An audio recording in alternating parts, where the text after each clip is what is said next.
Mr. Chief Justice, and may it please the Court, Section 230C1 distinguishes between claims that seek to hold an internet company liable for content created by someone else and claims based on the company's own conduct. That distinction is drawn in each of the three sections of the statute. First, Section 230C1 is limited to claims that would treat the defendant as a publisher of third-party content. The statute uses publish in the common law sense. The Fourth Circuit decision in Henderson correctly interprets the statute in that manner and concludes that it involves two elements. The claim must be based on the action of the defendant in disseminating third-party content, and the harm must arise from the content itself. Second, Section 230C1 is limited to publication of information provided by another content provider, which is often referred to as third-party content. The statutory defense doesn't apply insofar as a claim is based on words written by the defendant or other content created by the defendant. In some circumstances, the manner in which third-party content is organized or presented could convey other information from the defendant itself, as the government notes. Third, Section 230C1 only applies insofar as a defendant was acting as an internet computer service. Most entities that are internet computer services do other things as well. This court technically is an interactive computer service because of its website. It does other things as it is doing today. Conduct that falls outside that line of activity is outside the scope of the statute. A number of the briefs in this case urge the court to adopt a general rule that things that might be referred to as a recommendation are inherently protected by the statute, a decision which would require the courts to then fashion some judicial definition of recommendation. We think the court should decline that invitation and should instead focus on interpreting the specific language of the statute. I welcome the court's questions. Mr. Schnapper, just so we're clear about what your claim is, are you saying that YouTube's application of its algorithms is particular to, in this case, that they're using a different algorithm that, to the one that say they're using for cooking videos, or are they using the same algorithm across the board? It's the same algorithm across the board. So what is, if it's the same algorithm, I think you have to give us a clear example of it, what your point is exactly. The same algorithm to present cooking videos to people who are interested in cooking, and ISIS videos to people who are interested in ISIS, racing videos to people who are interested in racing, then I think you're going to have to explain more clearly, if it's neutral in that way, how your claim is set apart from that. Surely. If I might turn to the practice of displaying thumbnails, which is a major part of what's at issue here. The problem and the issue is not the manner in which YouTube displays videos. It actually displays, as you doubtless know from having looked at, these little pictures, which are referred to as thumbnails. They're intended to encourage the viewer to click on them and then go see a video. It's the use of algorithms to generate these thumbnails that's at issue. And the thumbnails, in turn, involve content created by the defendant. But it's basing the thumbnails, from what I understand, is based upon what the algorithm suggests the user is interested in. So if you're interested in cooking, you don't want thumbnails on light jazz. It's neutral in that sense. You're interested in cooking, say you get interested in rice and pilaf from Uzbekistan. You don't want pilaf from some other place, say Louisiana. I don't see how that is any different from what is happening in this case. And what I'm trying to get you to focus on is are we talking about the neutral application of an algorithm that works generically for peel off, and it also works a similar way for ISIS videos? Or is there something different? No, I think that's correct. But our view is that the fact that an algorithm is neutral doesn't alter the application of the statute. The statute requires that one work through each of the elements of the defense and see if it applies.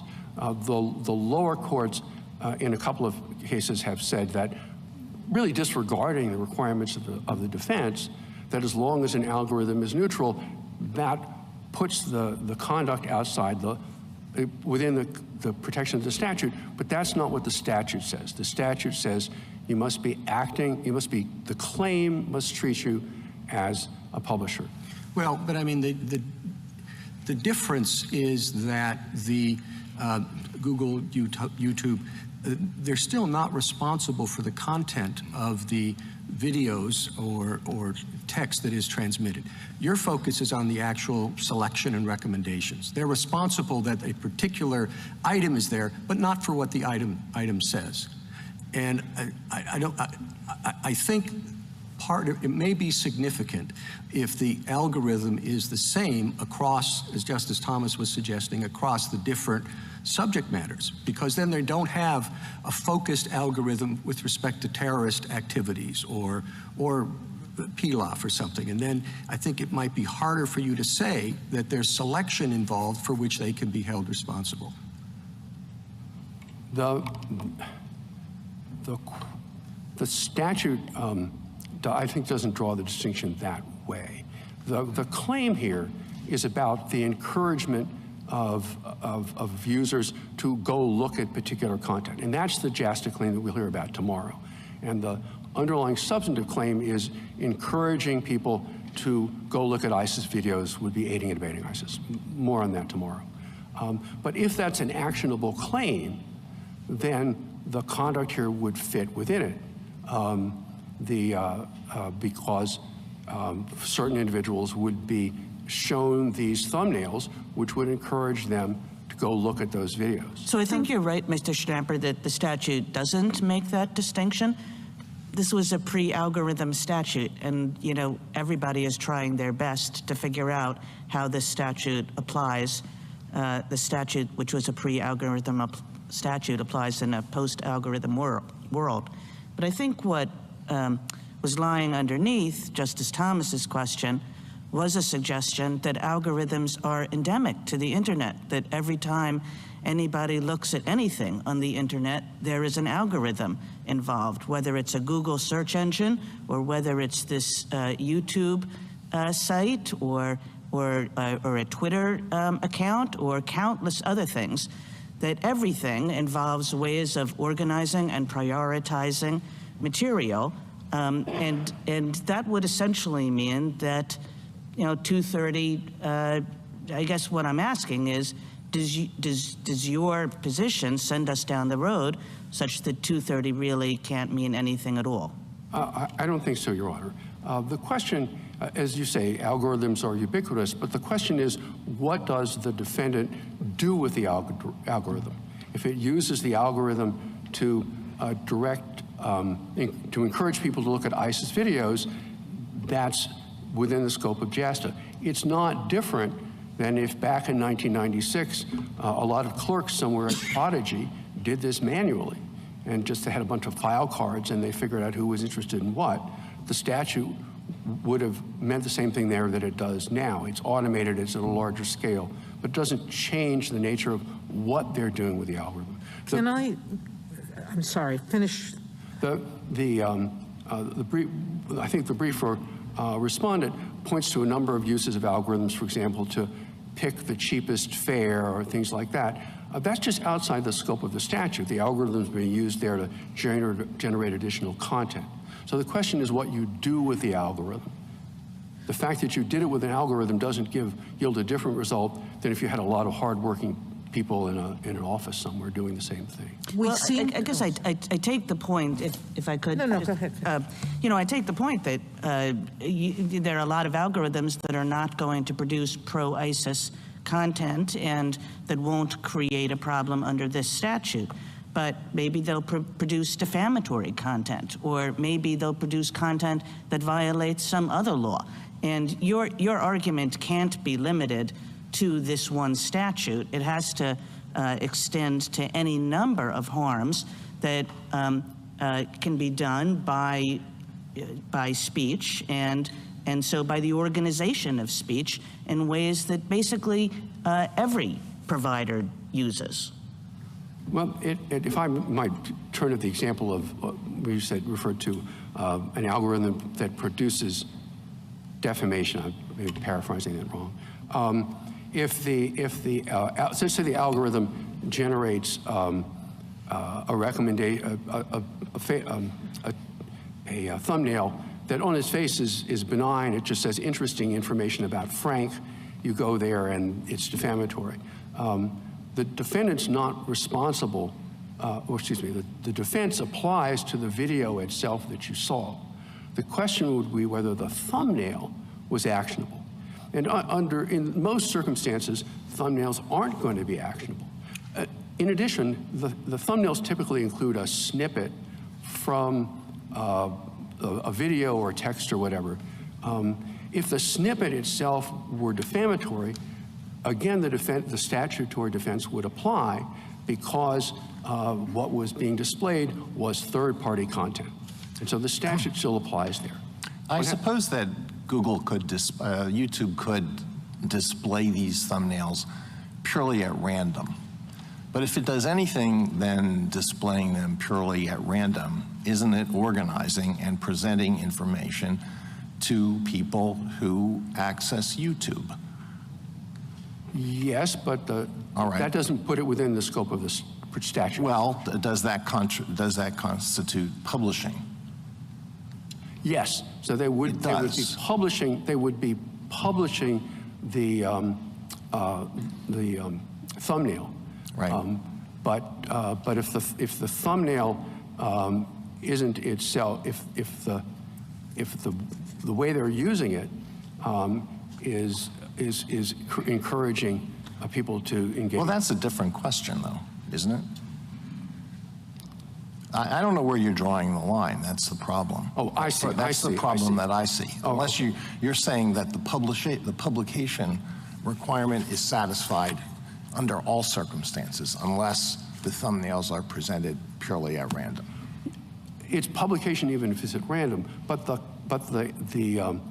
injury in the hypothetical we're talking about ISIS doesn't follow from the content of the thumbnail. The thumbnail would typically be fairly benign. The harm comes... Yeah, but in every instance, in those instances where the thumbnail is benign, that's not a concern for purposes of this case. But in all those instances where some plaintiff might have some cause of action based on the content of the video that has been posted,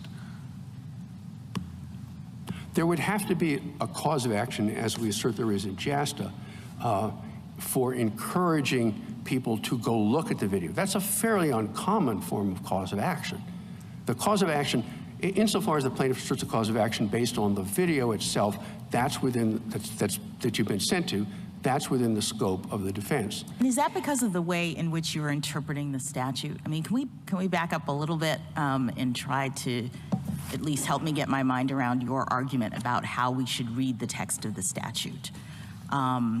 I took your brief to be arguing, and that of those who support you, that the statute really is about one kind of publishing conduct, and that is the failure to block or screen offensive content.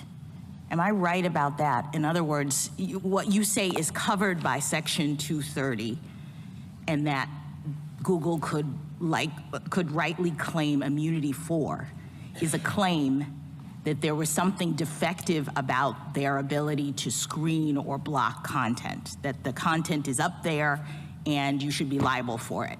I think I think that's not our claim. Okay. I think we are trying to distinguish between liability for what's in the content that's on their websites that you could access. and actions they take to encourage you to go look at it. Yes, that's your claim. I'm just It's trying to understand how you encouraging, read the statute. The statute, you say, covers only scenarios in which the claim that's being made is that there is offensive content on the website, that you didn't take it down, that you failed to screen it out. But if you're making a claim that you're encouraging people to look at this content, that's something different. That's the claim you're making, and it's not covered by the statute. That's the distinction we're trying to draw.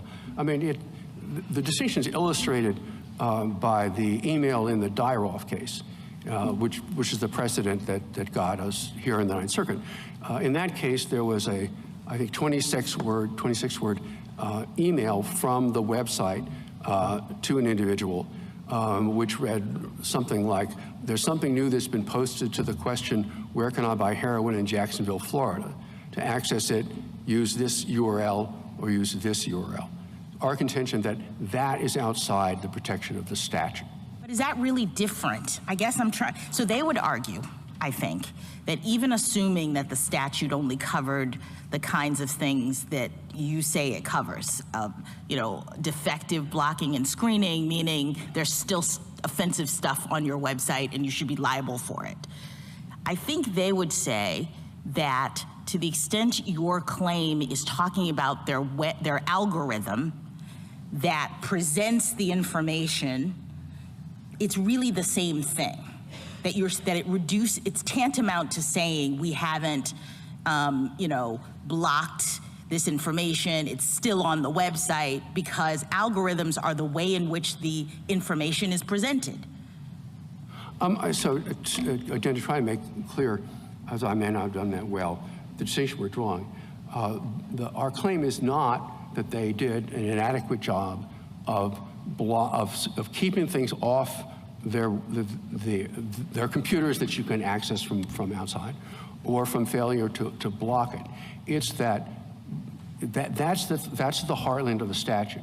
What we're saying is that insofar as they were encouraging people to go look at things, that's what's outside the protection of the statute. Not that the stuff was there. If they stopped recommending things tomorrow and all sorts of horrible stuff was on their website, as far as we read the statute, they're fine. It's the recommendation practice that we think is action. Can I break down your complaint a moment?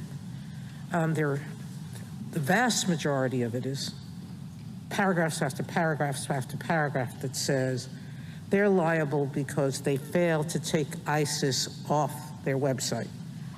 I think, as I'm listening to you today, you seem to have abandoned that and are saying they don't have to take it off their website. Am I correct about that? That's exactly right. That was the way we framed the question presented. We did not advance that claim. So you're abandoning that claim. So that can't be aiding and abetting. So I think I'm listening to you, and the only aiding and abetting that you're arguing is the recommendation, correct? That's correct. You're not arguing that some of these providers create chat rooms or put people together, users together. You're not claiming that that's part of what you're arguing about? The social networking, I want to call it. Well, that's not an issue in this case. It's in tomorrow's case. If I could be more specific, Facebook does that. Facebook recommends people, right, which is very difficult to find within the four walls of the statute. Google's created a lot of things, but so far. But you're not claiming that in this case.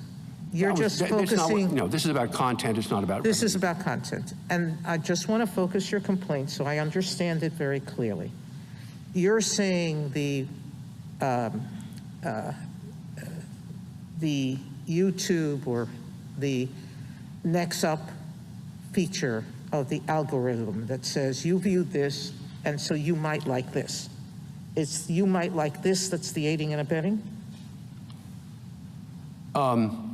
What part of what they're doing? Because, I mean, whoever the user is types in something, they get an ISIS video, you say that's okay, they can't be liable for you, me, the viewer, looking at the ISIS vehicle, but the internet providers can be liable for what? Okay, so For showing me the next video that's similar to that? All right. It would be helpful perhaps if I distinguish between two kinds of practices that go on at YouTube. The complaint doesn't describe them in detail, but we're fairly familiar with them. So I'm glad, but I'm going to be looking at your complaint because it can only survive if the complaint is adequate. So you're going to have to tell me where in the complaint you're saying this if I'm going to think about holding them liable. So you're going to have to separate out the two things. I'm about 3 questions behind. Let me do my best here. So what we've been talking about up until now is the use of thumbnails to encourage people to look at content. People haven't clicked on any video yet. And our contention is the use of thumbnails is the same thing under the statute as sending someone an email and saying, you might like to look at this new video. Now, the up next feature is a different problem. And the problem there is that when you click on one video and you pick that one, YouTube will automatically keep sending you more videos which you haven't asked for. That, in our view, runs afoul of a different element of the statutory defense, which is that they be acting as an interactive computer service. And when they go beyond delivering to you what you've asked for, to start sending things you haven't asked for, our contention is they're no longer acting as an interactive so computer even service. if I accept that you're right, that sending you unrequested things that are similar to what you've viewed, whether it's a thumbnail or an email, how does that become aiding and abetting? I'm going back to Justice Thomas's question, okay, which is if they aren't purposely creating their algorithm in some way to feature ISIS videos, if they're, I mean, I can really see that an internet provider who was in cahoots with ISIS provided them with an algorithm that would take anybody in the world and find them for them and do recruiting of people by showing them other videos that will lead them to ISIS. That's an intentional act, and I could see 230 not going that far. I guess the question is, how do you get yourself from a neutral algorithm to an aiding and abetting? Right. An intent, knowledge. There has to be some intent to aid and abet. You have to have knowledge that you're doing this. Yes. So how do you get there? So if the algorithm recommends an ISIS video or it automatically plays it, that, as we'll see tomorrow, that by in itself isn't going to satisfy aiding and abetting. Aiding and abetting requires knowledge that it's happening. So the elements of the aiding and abetting claim, which we'll be talking about tomorrow, address the question you're asking. If this was teed up, if they didn't know it was happening, and the other elements of an aiding and abetting claim were present, they would not be liable for aiding and abetting. Thank you, counsel. Just one short question. Your friend on the other side presented an analogy that she thought would be helpful, which a bookseller that has a table with sports books on it, and somebody comes in and says, I'm looking for the book about Roger Maris, and the bookseller says, well, it's over there on the table with the other sports books. Isn't that analogous to what's happening here? You type in ISIS. I'm not sure where that gets us. I mean, it wouldn't be any different than Well, we'll sending figure out where we email get it saying gets us in a minute, but I just want to know if you think that's a good analogy.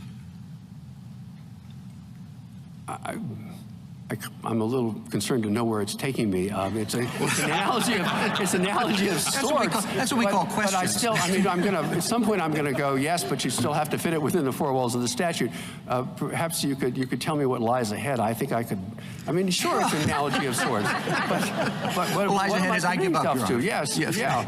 But no, what lies ahead is the idea that you can look at that and say it's not pitching something in particular to the person who's made the request. It is recognizing that it's a request about a particular subject matter, and it's there on the table, and they might want to look at that, or they may not want to look at it. But it's really just a 21st century version of what has taken place for a long time in many contexts, which when you ask a question, people are putting together a group of things, not necessarily precisely answering your question. I mean, if somebody says... yes, no, all right, I think I know where we're going here. Insofar as I go to YouTube and I say, show me a cat, it's more complicated than this, but tell me what cat videos you have, and they're responding to that. Sure, that's an easy case. They give you a bunch of cat videos. You don't have any complaint about something like that. In this case, if they put in something, say, show me ISIS videos, they would get a bunch of ISIS videos, and you don't have any objection to that, given the way the search was phrased. I have to answer that with precision. If I say, play for me an ISIS video, and they just directly play the video, then what they've done falls within the language of the statute. It's requested, it's purely third-party content, and I would try and be holding them liable for displaying that content. But what actually has happened, and this is maybe analogous to what goes on to some extent at Twitter, where they might actually literally just show you the thing. But what's happening at YouTube is they're not doing that. I type in ISIS video, and they're going to be a catalog of thumbnails which they created.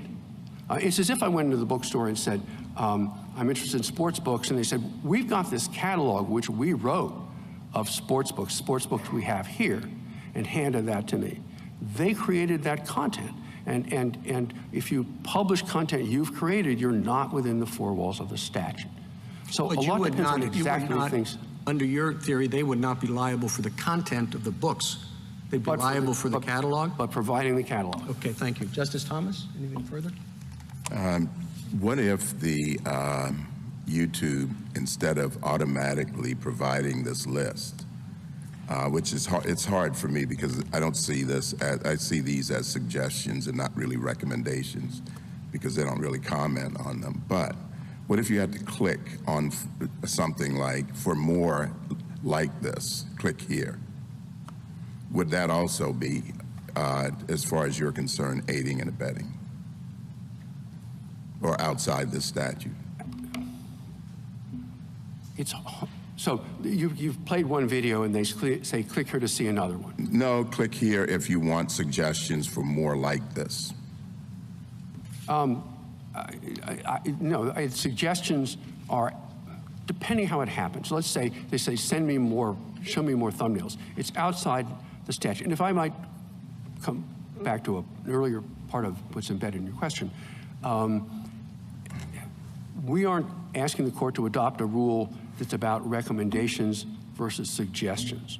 What we're arguing is that you take the normal standards in each of the elements and you apply it to what's going on.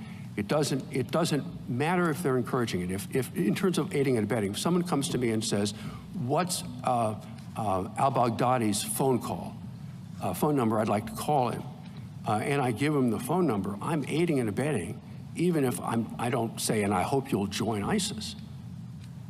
In other words, whether we label it a recommendation or not, on our view, is not the issue here. We tried to say that in our brief. Was that responsive? I'm not. Well, it's responsive, but I don't understand it. You called, I mean, if you call information and ask for Abadadi's number and they give it to you, I don't see how that's aiding and abetting. And I don't understand how a neutral suggestion about something that you've expressed an interest in is aiding and abetting. I don't understand it. And I'm trying to get you to explain to us how something that is standard on YouTube for virtually anything that you have an interest in suddenly amounts to aiding and abetting because you're in the ISIS category. Well, again, I'll be answering that probably again tomorrow. But what you described without more probably wouldn't. But as we'll learn tomorrow, the circumstances are far different than that.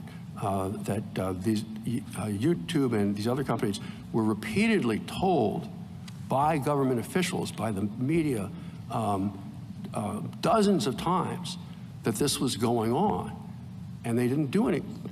They did almost nothing about it. That's very different than providing one phone number through information. Well, but I mean, it goes to the scope of JASTA, not to 230. So we've gone from recommendation to inaction being the source of the problem. And this is what I'm, you know, I understand you're putting it in context, but it's hard for me to also understand where this obligation to take specific actions can lead to an aiding and abetting claim.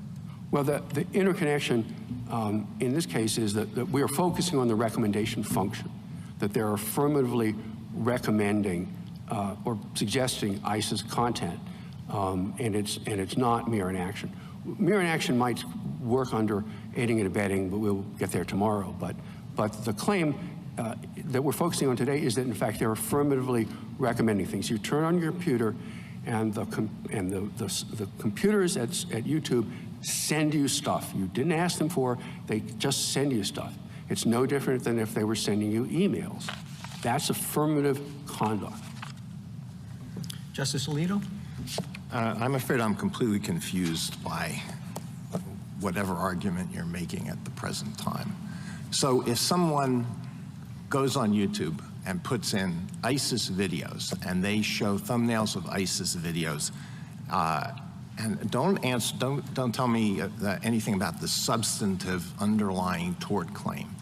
If the person is, if YouTube is sued for doing that, is it acting as a publisher simply by displaying these thumbnails of ISIS videos after a search for ISIS videos? It is acting as a publisher, but of something that they helped to create, because the thumbnail is a joint creation that involves materials from a third party and a URL from them and some other things. So if YouTube uses thumbnails at all, it is acting as a publisher with respect to every thumbnail that it displays.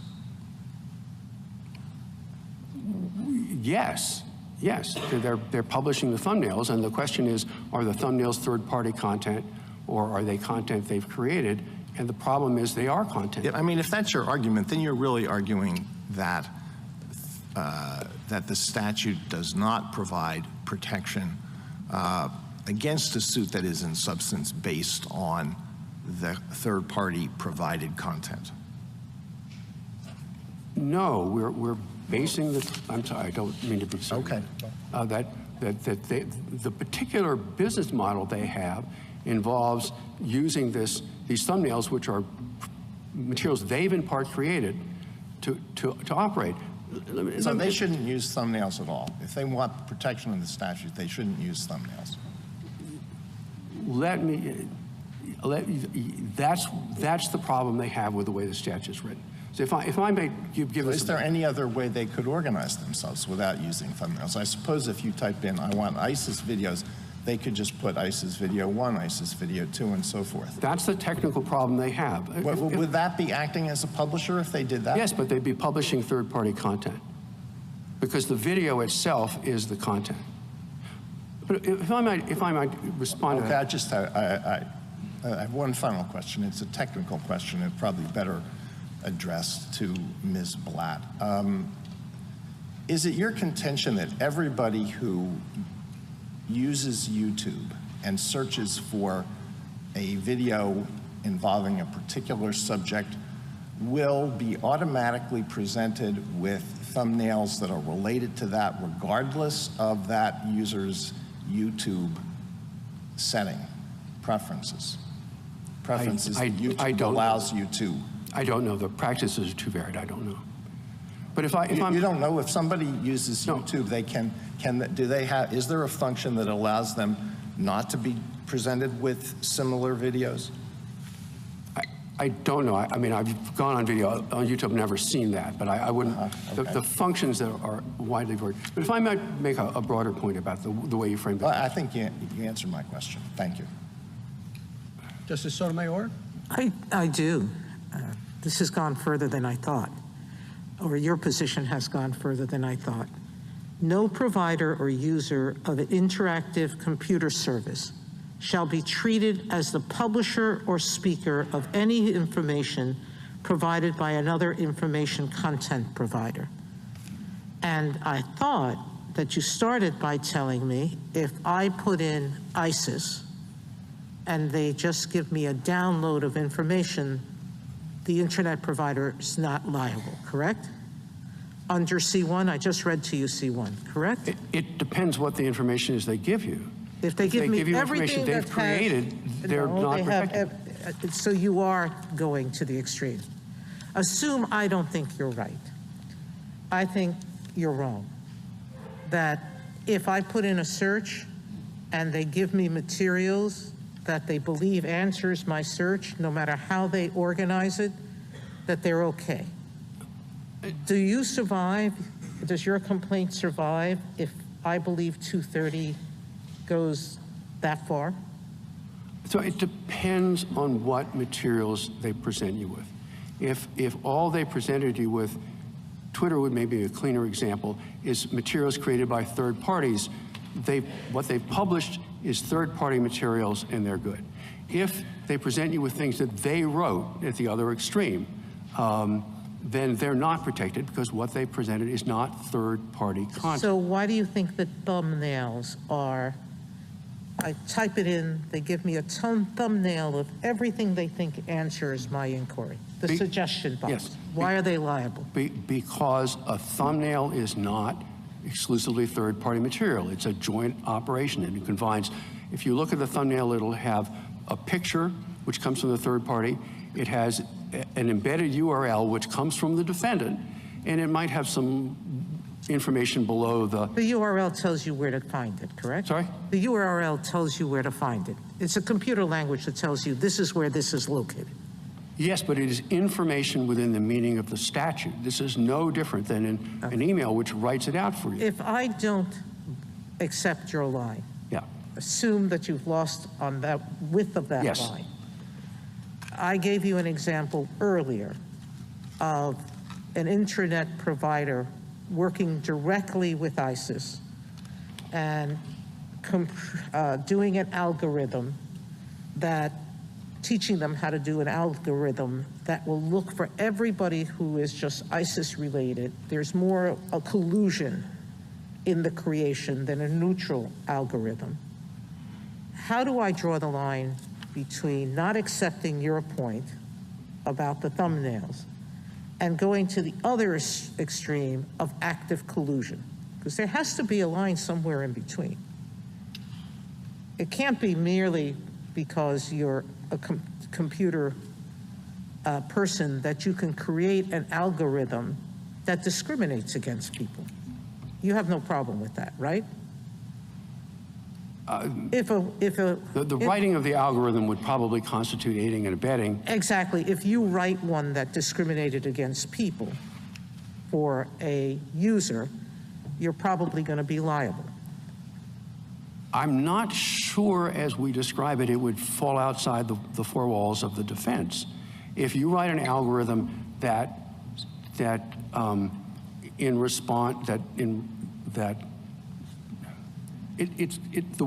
way you implement it is going to put you outside the defense. If you write an algorithm for someone that in its structure ensures the discrimination between people, a dating app, for example, someone comes to you and says, I'm going to create an algorithm that inherently discriminates against people.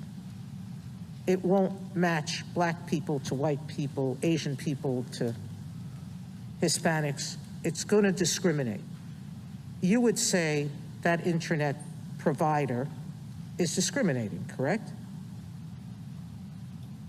I would. What they did, the way the distinction played out would be important, though. They would, you know, if they're, they would have to fall outside of one of the elements of the claim. It's hard to do this in the abstract. Justice Kagan? Mr. Schnapper, can I give you three kinds of practices, and you tell me which gets 230 protection and which doesn't? So one is the YouTube practices that you're complaining of, and we know you think that that does not get 230 protection. A second would be Facebook or Twitter or any entity that essentially prioritizes items. So you're on Facebook and certain items are prioritized on your news feed, or certain tweets are prioritized on your Twitter feed, all right? And that there's some algorithm that's doing that and that's amplifying certain messages rather than other messages on your feed. That's the second. And then the third is just a regular search engine. You know, you put in a search and something comes back, and in some ways, you know, that's one giant recommendation system. Here's the first item you should look at. Here's the second item you should look at. So are all three of those not protected? Or what happens to my second and third? Are they protected or not protected? And if they are protected, what's the difference between them and your practices? Certainly. So let me start with the search engine.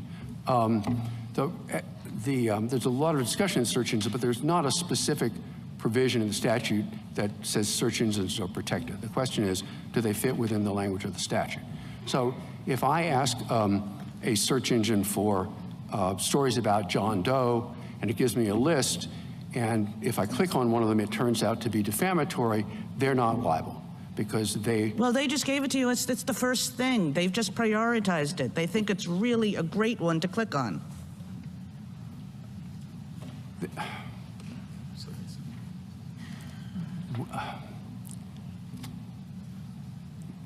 The mere there are multiple questions here. First, are they liable just because what you clicked on turned out to be defamatory? The answer, we think, is no. Secondly, what if the snippet that they took from the John Doe document said John Doe's a shoplifter? And the answer is they're not liable because they didn't write that. It's publishing third-party content. The third question is, could they be liable for the way they prioritize things? And the answer is, I think so. It's going to depend what happened. And the example, So even all the way to the straight search engine, that they could be liable for their prioritization system. Yes, there was a, let me, okay. If I might continue. I appreciate go ahead, I'm sorry. Those are the facts which led the European Union to fine Google 2.3 billion euros because they used prioritization to wipe out competition. Okay, so here's... Things that we're selling. Yeah, so I don't think that a court did it over there. And I think that that's my concern, is I can imagine a world where you're right that none of this stuff gets protection. And, you know, every other industry has to internalize the costs of its conduct. Why is it that the tech industry gets a pass? A little bit unclear. On the other hand, I mean, we're a court. We really don't know about these things. You know, these are not like the 9 greatest experts on the internet. And I don't have to accept all Ms. Blatt's "the sky is falling" stuff to accept something about, boy, there is a lot of uncertainty about going the way you would have us go, in part just because of the difficulty of drawing lines in this area, and just because of the fact that once we go with you, all of a sudden, we're finding that Google isn't protected. And maybe Congress should want that system, but isn't that something for Congress to do, not the court? Well, I think the line drawing problems are real. No one minimizes that. I think that the task for this court is to apply the statute the way it was written. And if I might return to a point that Justice Alito made, much of what goes on now didn't exist in 1996. The statute was written to address 1 or 2 very specific problems about defamation cases. And it drew lines around certain kinds of things and protected those. It did not and could not have written been written in such a way to protect everything else that might come along that was highly desirable. Congress didn't adopt a regulatory scheme. They protected a few things. It will inevitably happen, and has happened, that companies have devised practices which are maybe highly laudable, but they don't fit within the four walls of the statute. That will continue to happen no matter what you do. And the answer is when someone devises some new practice that may be highly desirable but doesn't fit within the four walls of the statute, the industry has to go back to Congress and say, we need you to broaden the statute because you wrote this to protect chat rooms in 1996, and we want to do something that doesn't fit within the statutes. And using thumbnails would be a perfect example of that. Thank you. Justice Gorsuch? Mr. Schnapper, I just want to make sure I understand, as you say, the statutory language and how this case fits with it. And if we could start with Section 230F4, which defines the term access software provider. It includes, among other things, picking, choosing, analyzing, or digesting content. And we might, in another world, in our First Amendment jurisprudence, think of picking and choosing, analyzing, or digesting content as content providing, but the statute seems to suggest that's not what it is. It's something different in this context, in this statutory context, and it's protected. Do you agree with that? No, and if I might explain why. Briefly. Do my best. The language that you refer to in Section F4 doesn't apply here. No, we'll get to that in a minute. But let's just take that as given, okay? That I think that what, say, Google does in picking, choosing, analyzing, or even digesting content just makes it an access software provider. Let's take that as given. And so that would normally be protected activity. But F3 carves out a scenario where you become a content provider, and that's something different, in my mind, to picking, choosing, analyzing, or digesting content. Okay, let's just take those two premises as given. Okay. All right? You got to do something beyond picking, choosing, or analyzing, or digesting content, which is what search engines typically do, even as I understand it. You got to do something beyond that. As I take your argument, you think that the Ninth Circuit's neutral tools rule is wrong, because in a post-algorithm world, artificial intelligence can generate some forms of content, even according to neutral rules.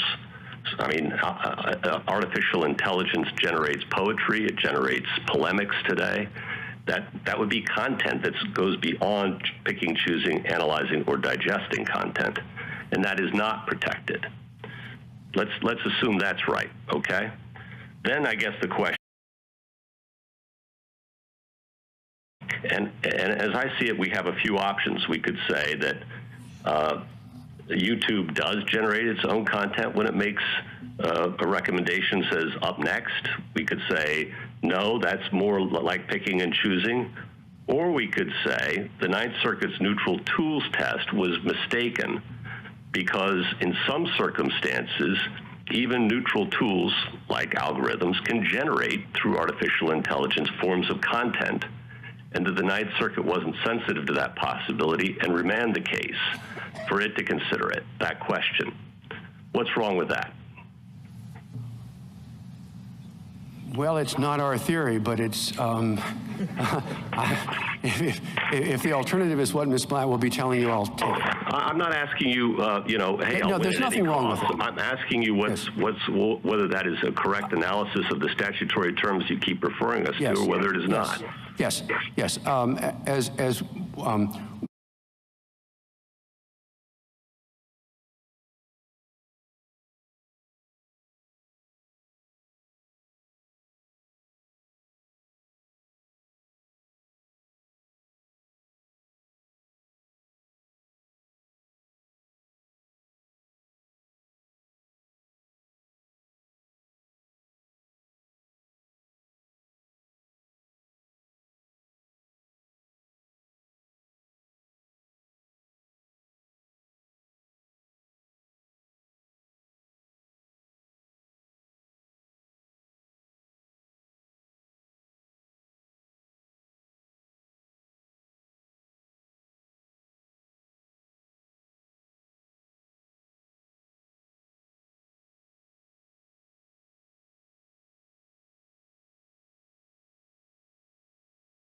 workers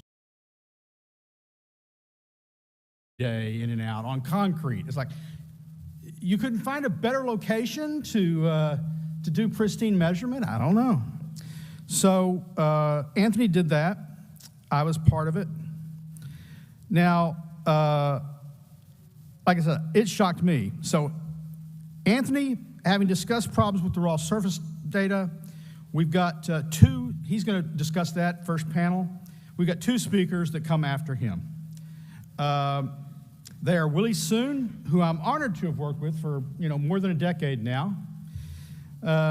He is one of the foremost experts on the influence of the sun or solar cycles on moderating or enhancing global temperatures over various lengths of time.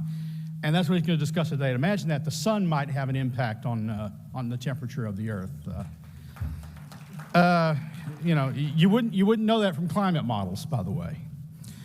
Wrapping up our panel is Joe Bastardi, who after working for 32 years as a meteorologist at AccuWeather, he became the chief co-meteorologist at WeatherBell upon its founding. He's going to discuss how oceans affect the temperatures. We've got these little things on the Earth, actually not little, they dominate the Earth. The vast majority of Earth is ocean, and these cycles of the oceans affect temperatures. Imagine that. So before we start, one housekeeping note. I'm going to be a harsh taskmaster. I'm going to keep our speakers on time. We're going to watch the time. We're going to tell them when they've got a few minutes left, and then I'm going to cut them off if they go over more than 30 seconds or so in their talks. Not pleasant, but we got to stay on schedule. I'm also going to be a harsh taskmaster with you folks. At the end, we should have plenty of time for questions. We want to get through as many questions as possible. So we'll have a monitor. I don't see her in the room right now, but we will have a monitor. Then we'll have a microphone. I will recognize you for a question. When she gets there, stand up, identify yourself, and ask a question. One question. No follow-ups and no statements. Because we're going to go to the next question real quick if I get statements, and if you go, oh, well, but what about, no, a question. We want to give everyone a chance. That's all I have to say. Anthony, take it away.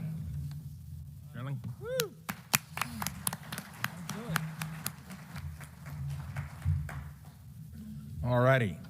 Well, thanks for that introduction, Sterling. Those of you that are in here in the audience, how many of you have seen the new weather station that's near the doors to the entrance to breakfast this morning? Just a few? A few, more than a few? All right, if you haven't seen it, please stop by and take a look at it because I'm going to talk about it during this presentation. And this presentation is going to make a proposal that I think a lot of you will be very interested in. So here we are. You've known about this for years. I've been studying this for years. I did a news travel survey this summer, as Sterling mentioned. This is one of the worst ones. This one here in Sandpoint, Washington. Just unbelievable. This is at the airport. Radiators, anybody? Gosh. Anyway. So we published a new book about it, and we collated all of the different stations, did some simple data analysis, and the bottom line is now the number from, when I did it in 2007, it was 89%. Now it's up to 96% of the stations we surveyed have issues like this. Not as bad, but many of them have just as bad or similar type problems. Of course, there's all these stations all over the United States. There's the Cooperative Observer Network. The Cooperative Observer Network is run by NOAA and administered by the National Weather Service, and it's been in place since around 1890 or so when the Weather Bureau was formed. And originally it was there for agriculture. Agriculture was the main original focus for the National, or the Weather Bureau back then, but it got co-opted. They started using these stations for a purpose for which they were not intended. And that's why they're so bad. They're not really climate stations. Now, each station has one of these or both of these types of instrument shelters. The Stevenson screen, which is highly problematic for maintenance issues because you have to keep it painted, you have to maintain the wood and so forth. And then there's the other device called the MMTS, which stands for Max Min Temperature System. But I've heard from Weather Service personnel, and I kid you not, they call it the Mickey Mouse Temperature System. because that's what they think about it. There was one of those, it went to the lowest bidder when it was designed. But both of these things have problems. They have problems with albedo, they get dirty, they heat up, they're too close to buildings, particularly the MMTS, because it needs a cable. So what we found is that in 96% of all these stations around the United States, the ones we sampled, they violate NOAA's own published 100-foot rule. You'd think they'd be able to keep the stations away from the encroachment, but the problem is they don't really have control over the land. NOAA, National Weather Service, doesn't have control over what happens at these places. And a lot of these are in people's backyards as volunteer observers or at farms or whatever. And if that person decides they want to put in a new patio or a bunch of pavers or whatever, they'll just do it because they don't owe anything to the National Weather Service to be able to say, hey, can I put in a patio next to your thermometer? They just do it, and that's why this stuff happens. Of course, back in 2007, when I first started, this is one of the most famous pictures. This is the fire station in Marysville, California. And all of this used to be grass years and years ago, but they turned it into a parking lot, and then they added cell phone towers. The city said, hey, we can make some money. Well, those cell phone tower equipment sheds you see there on the right have air conditioners on it. And I can remember vividly standing there next to the MMTS with hot air blowing on me from these air conditioners, and I said to myself, this is where they're measuring climate? Fortunately, a few months after I exposed this, NWS quietly closed this station. Same thing with Arizona, Tucson, Arizona. At the University of Arizona in Tucson, at the meteorology department. Those doors you see at the top, that's the meteorology department.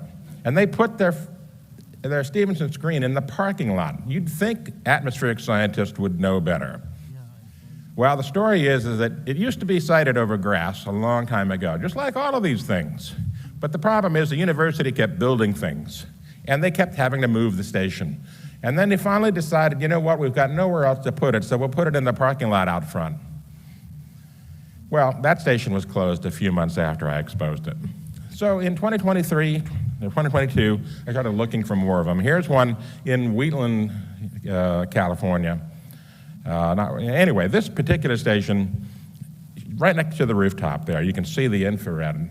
And is this a good place to site a station next to a parking lot and a roof? No, probably not. But it's been there a couple of decades. Here's one in Idaho.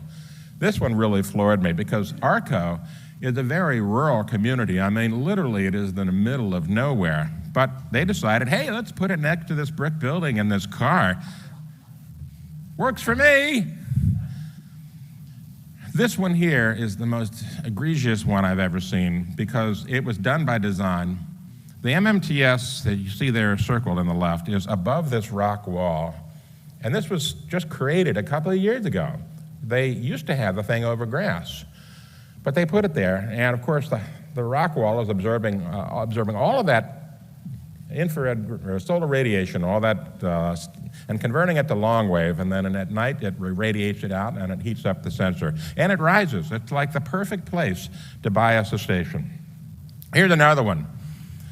This one in Grants Pass, Oregon. Now this one was malicious, and I say this because the Weather Service knew about it. The chief engineer at this station I know personally. And he had years ago complained to the National Weather Service that where you put this is wrong. Can we move it, please? And they refused. I kid you not, and that's why I call it malicious siting. And of course, here's Sandpoint, Idaho. It used to be where you see this equipment on the left, but they moved it to this parking lot over at the airport. And the reason for that is that the Agricultural Experiment Station, which had been running this for years over on the left, they closed. But they had to have a physical person to take the measurements off the MMTS system, write them down, and send them into NOAA. So they put it over at the fixed base operator at the airport because there was a live person there. Simple as that. All right, so we're going to talk a little bit about science. The science of these heat sinks is pretty simple, really. In the daytime, a concrete object like that slab that you see there absorbs the solar radiation. It heats up. Anyone knows this. Stuff gets hot during the day. And at night, it re-radiates that as infrared, and that warms the air near the surface, which then, of course, biases the low temperature upwards. And because the low temperature is biased upwards, that changes the average temperature between the high and low, also upwards. And as a result, because that's used to track climate change, that is what gets biased. And that's why we see this problem all over the United States. There's an example, a perfect example. This is in Fayetteville, North Carolina. MMTS is right over a piece of concrete. You can see that infrared radiating right off of that thing. So when we look at all of the good stations, the ones that have not been compromised, and literally there's just a handful left, we're just about 125 or so, versus the bad stations that are all corrupted, the ones that are next to concrete and so forth. The blue line represents the good stations, and the orange and red lines represent different variations of the bad stations. Basically, the rate of global warming is halved when you look at just the good stations. Makes sense, right? So, what do we do about this? I've been pondering this for years, and I finally decided we have the power to change this. NOAA's not going to go out and fix all their stations. I've already tried this. They'll fix the worst ones that are embarrassing, but they generally don't care. They say, oh, we can statistically adjust this. You can't. No one knew about this. Back in 1998, they said, we need a better network. And then they had a paper about it. And then they commissioned a design for a new station, and the U.S. Climate Reference Network was born. It went into operation in 2005, and it's been producing data ever since. However, they say, of course, we can adjust for these problems associated with the bad stations. They can't. All these adjustments do, homogenization, is when you get 96% of them corrupted, is smear the bad data around and cover up the good data. You bias the good data warmer. That's the problem. And they don't talk about the Climate Reference Network, the new state-of-the-art network, in any of their public reports. And meanwhile, it hides in the background. The public is virtually unaware of the good data and what it says. Here is a comparison of US CRN data on the left, the good data produced by this new network, versus NASA GISS over on the right.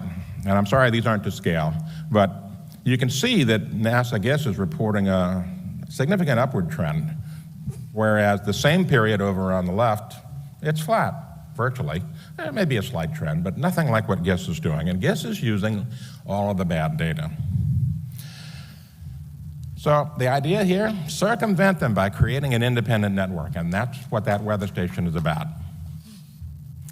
Place stations to get clean, independent data, open architecture, and open access. No need for the government anymore. The government controls all of the climate data. We need an independent set.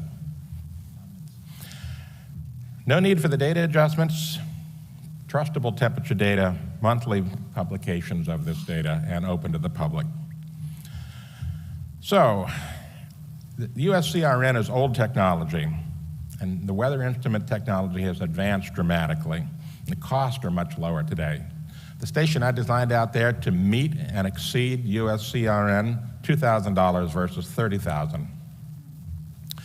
So I am introducing the Global Openest Atmospheric Temperature System. GOATS. Why? Well, it's going to get NOAA's GOAT. That's why. It's literally. So here is the US CRN station on the left and my station on the right. And these will have the same kind of features. They'll be well-sighted, triple redundant temperature sensors, fan-aspirated shields, and the accuracy is equivalent, 1/10 of a degree centigrade. And the interesting thing is that NOAA, with the co-op network, they round up all the temperatures to the nearest degree Fahrenheit and then convert them. So there's precision loss and everything else going on. So it's going to be better than NOAA, or at least as good in many cases. It's going to be reporting data every 1 minute with a 10-minute average. And the reason for this is because back in the day when mercury thermometers were there, they were not responding instantaneously to high temperatures. It took them time to warm up. So a lot of the problems that we've got with the new temperature data set from electronic sensors have to do with the fact that if the temperature goes up briefly, for a couple of seconds, those sensors can detect that. And so we get an artificial high compared to what was measured in the past. They're solar-powered, cellular data reporting, and going out to the cloud. And they've got GPS. So if someone tries to steal them, we know where they're going. Plus, we know where they are sighted accurately. And this is what it looks like. And it's got two-way communications. It's got a data logger box that goes out to the cloud. You can get the data. It has the ability to add sensors. It'll start with just simply temperature sensors and maybe a carbon dioxide sensor. But we can add all of the stuff that NOAA uses for the USCRN. So it's open access, reasonable cost, plug and play. If you can set up a home stereo system, you can set up one of these. One person, all is needed. Don't need a contractor, don't need to pour concrete for a base, none of that stuff. And it is deployable worldwide. Placement, we'll make sure that these are placed properly. We'll look at Google Earth and so forth. We have a robust system. It'll operate several days in full darkness with the solar panel and battery. We've got maintenance taken care of, and ongoing costs are small, $50 a month or less. And we've got built-in security. All of the things necessary to make this happen. This is a screen capture from a couple of minutes ago of what the data output looks like. And as you can see there, we've got the 3 probes. We've got humidity, and we've got carbon dioxide. And the 3 probes data is automatically averaged. This will go into a cloud database, open access. Anyone can get it for any data analysis they wish. Go prove it's wrong if you can. Thank you. We do need sponsors. I want to say, if any of you want to step up and help us out here, one of these stations costs $2,000, and I will be happy to put your name on it as sponsored by. Thanks for your consideration.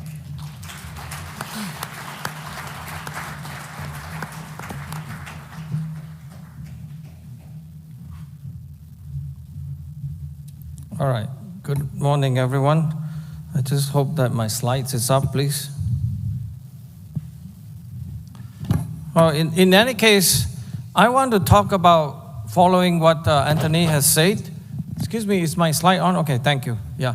I'll be speaking on global warming and what do they mean by global warming as using all the thermometer data that is somewhat not good. And then we will try to explain whether the interpretation of this warming is either mostly human caused or mostly natural. Which one is it, right? And my name is Willie Soon. I'm a scientist at series-science.com. Before I start, I want to acknowledge my 2 colleagues from Ireland, Dr. Ronan and Michael Connolly, for helping me put together this slide set. First thing is about IPCC, obviously, right? They make a lot of claims. But as you can imagine, from 1 to 5, right? Global warming is there, is 1 by 1.5 C or 3 degrees Fahrenheit, so on and so forth, and it cannot be explained by the sun, so on and so forth. And then, but the obvious one is basically claiming that the contamination of the thermometer data, let's say by urban heat island effect, is less than 10%. Those things are open to challenge, and you can prove them wrong by just even turn around. I mean, that's how simple it is, and that's why it's embarrassing for IPCC to make that kind of claim. But this is how they try to tell everyone that, you know, if you look at the data set, right, the solid line is the observed temperature record. Never mind what it is, we'll explain later. And then they say that if I were to try to simulate in computer climate model using only volcano and the sun, which is the green lines, well, it won't fit. If we add CO2, it fit. Problem solved. Everything's done, so let's all go home and stop the funding, right? So I'm going to talk about this subject matter. It's quite a lot to cover in 20 minutes, obviously, but then I hope you understand that you don't have to rush, and somehow the website doesn't appear, but please, you can get all the slides at series.science.com/post/ICCC15, okay? And we will actually speak about all these issues and clearly shows that IPCC is beyond, you know, a good standard of science. The first stage is I want to talk about the history of how global land temperature is constructed. There are 6 stages. The first stage is basically the simple stage from Vladimir Copen and Edward Bruckner and even Homer Clue from U.S. Weather Service, asking a very simple question: does the globe, the climate change? I mean, the answer is obvious: climate does changes, right? And then second stage is very clear: is in 1930s to 1940s. There are folks like Joseph Kinser, actually also from U.S. Weather Service. They clearly started to collect all this data worldwide based on the Smithsonian weather records. And they found that, the globe seems to be warming. And then there are guys from England named Guy Callender. By the way, he's Canadian also. And he realized that, wow, this could be all blamed by rising of carbon dioxide. And then the third stage, which is 1940 to 1970s, right? Global cooling, basically. They realized that the warming that they observed earlier didn't continue. The globe appears to be cooling slightly, right? And you can see that one of the effects of the temperature record is basically by now, a lot of things has been going into this mix. They've been adjusting and readjusting, and then somehow the cooling part seems to disappear a bit, right? We will explain exactly in details after that what happened. And then fourth stage is basically global warming is finally here. Let's stop mincing words, and then greenhouse effect is here. This is, of course, the testimony of James Hansen in the hot summer of June 1988, right? Everyone got panicked. IPCC got formed. The world appears to be very, very scared now about this temperature warming that is only like 1 degree, 2 degrees Celsius. I mean, boom, that's 10 degrees right there, hot. Fifth stage, war against climate skeptics, obviously. They say, well, urbanization bias is not a problem at all. The raw data is not reliable, so we must homogenize them. We must adjust them in some way. And then, of course, there's no hiatus in global warming. This is a topic that's been gone over many times in this conference. And then, of course, it ended in a very clear situation where we see a lot of manipulation going on. It's called Climate Gate. Look it up, of course. If you want, we can discuss this later. But sixth stage, science is settled, guys. No more challenge, no more ability to even ask a simple question: how good are the thermometer records? That's what we will do today, by the way. The only reason why I stand up here is that we work very hard. This is a cumulative experience of at least 50 years of learning. Trying to tell you that you can take this message, take this slide, go and talk to everyone, your neighbor. First of all, start with your family, right? Your children, your grandchildren, and tell them, explain to them why this global warming thing is not so clear in that sense. So, how reliable are the raw station record? Anthony has shown you a lot of good example, right? Changes in instrumentation, how you measure them. The obvious one is this step change. There are two types of changes that I think worth discussing. Step change, which is one-time change that have nothing to do with climate, but temperature started to warm or cool, right? And then you have trend biases, more systematic type, like slowly building up of an urban city, right? And those are the effects that is much harder to correct for. But we will start with the step biases. This is one of the examples from Austria, right? Münster station in Austria. It's actually a rural station. From the 1767 until now, they actually have a record that measure outside the window, right? It's about 7 meters up. And then 1980, they moved down to 2.2 meters on the ground. They used the Stevenson screen station that Anthony was criticizing just now. And then you can look at this data. The data from the earlier period was there, and then boom, right? They measure from the old way, and then the new way, temperature start warming up. Those things really need to be corrected if we want to study them correctly. So they are right in some sense that we do have to correct for the raw data, but one has to do it very carefully. Of course, the good system that Anthony just discussed could be also very useful. And then the well-known effect of urban heat island effect. This is very well-known. In the inner city, it's much, much warmer than outside, okay? And indeed, this is a human-caused kind of climate change, really. But it's a local change, has nothing to do with rising carbon dioxide in a sense, right? And this phenomenon of urban heat island has been well known by the English meteorologist by the name of Luke Howard in 1820s. He already realized in the phenomenon in London, right, versus outskirts of London. And then this is one of the prime examples. You can see on your left, it's basically Paris and then Singapore. The temperature change there from inner city to the outskirts is up to 5°C, okay? This is way beyond any global warming signal that you are looking for. And then my two colleagues, Ronan and Michael Connolly, in 2014, many people have done this, by the way, but they are the ones that independently do this work. Look at what they call GHCN, which is the Global Historical Climatology Network, right? That is collected by NOAA, looking at the version 3 data, and then looking into US, which has the most stations, 1,200 of them. Separate them into, the rural station, and then the intermediate and the most urban one. And then compare them. Here's what happened. At the top graph, you will see is the urban station, and then middle is basically the rural. If you subtract the two, you can see the net warming trend of 0.5 degree per century. That's a lot. For those who know this kind of graph, this data set already correct for the non-climatic bias called the time of observation bias. If you don't correct for that, it's actually 0.7 C. Okay, it's a huge per century. That's a big, big signal. And then one example that they know very well, my two colleagues from Ireland, so Valencia Observatory. In 1867 to 1892, those measurements were way out in the Valencia Island, off the coast of Ireland, right? And then in 1892 to 2001, they moved slightly inland, and then by 2001, they moved all the way 350 meter inland, and then the elevation was up 20 meter higher. So clearly that we have good station history. I want to promote that we need to have that information, okay? And from here, you can see the 4 major changes during this time period. And a lot of them needs to worry about, we need to have a full record of this. So my colleague collected all this data. So we started to propose the idea that why don't we start looking at the rural station? We started to propose something like construct rural island, rural US, rural China, rural Arctic, for example. So that's what we're trying to do here. This is the example of Ireland. And then you can see on your left is the island and then the US rural station. The US station got the most data, so the trend really don't look like the global warming signal that you see. Rural China, and then also Arctic. Arctic is much, much harder. We search very deep. For 4 years, we look for any station history data that is available. No one was wanting to give us or work with us and so on and so forth, but we have success in Europe, so we'll tell you that in a minute. And these are all the stations that we have collected. So what we do is that let's average them and look at what they look like. At the top panel, you can see is the rural station over Northern Hemisphere. Okay, it's completely slightly different trend and structure, as you can see.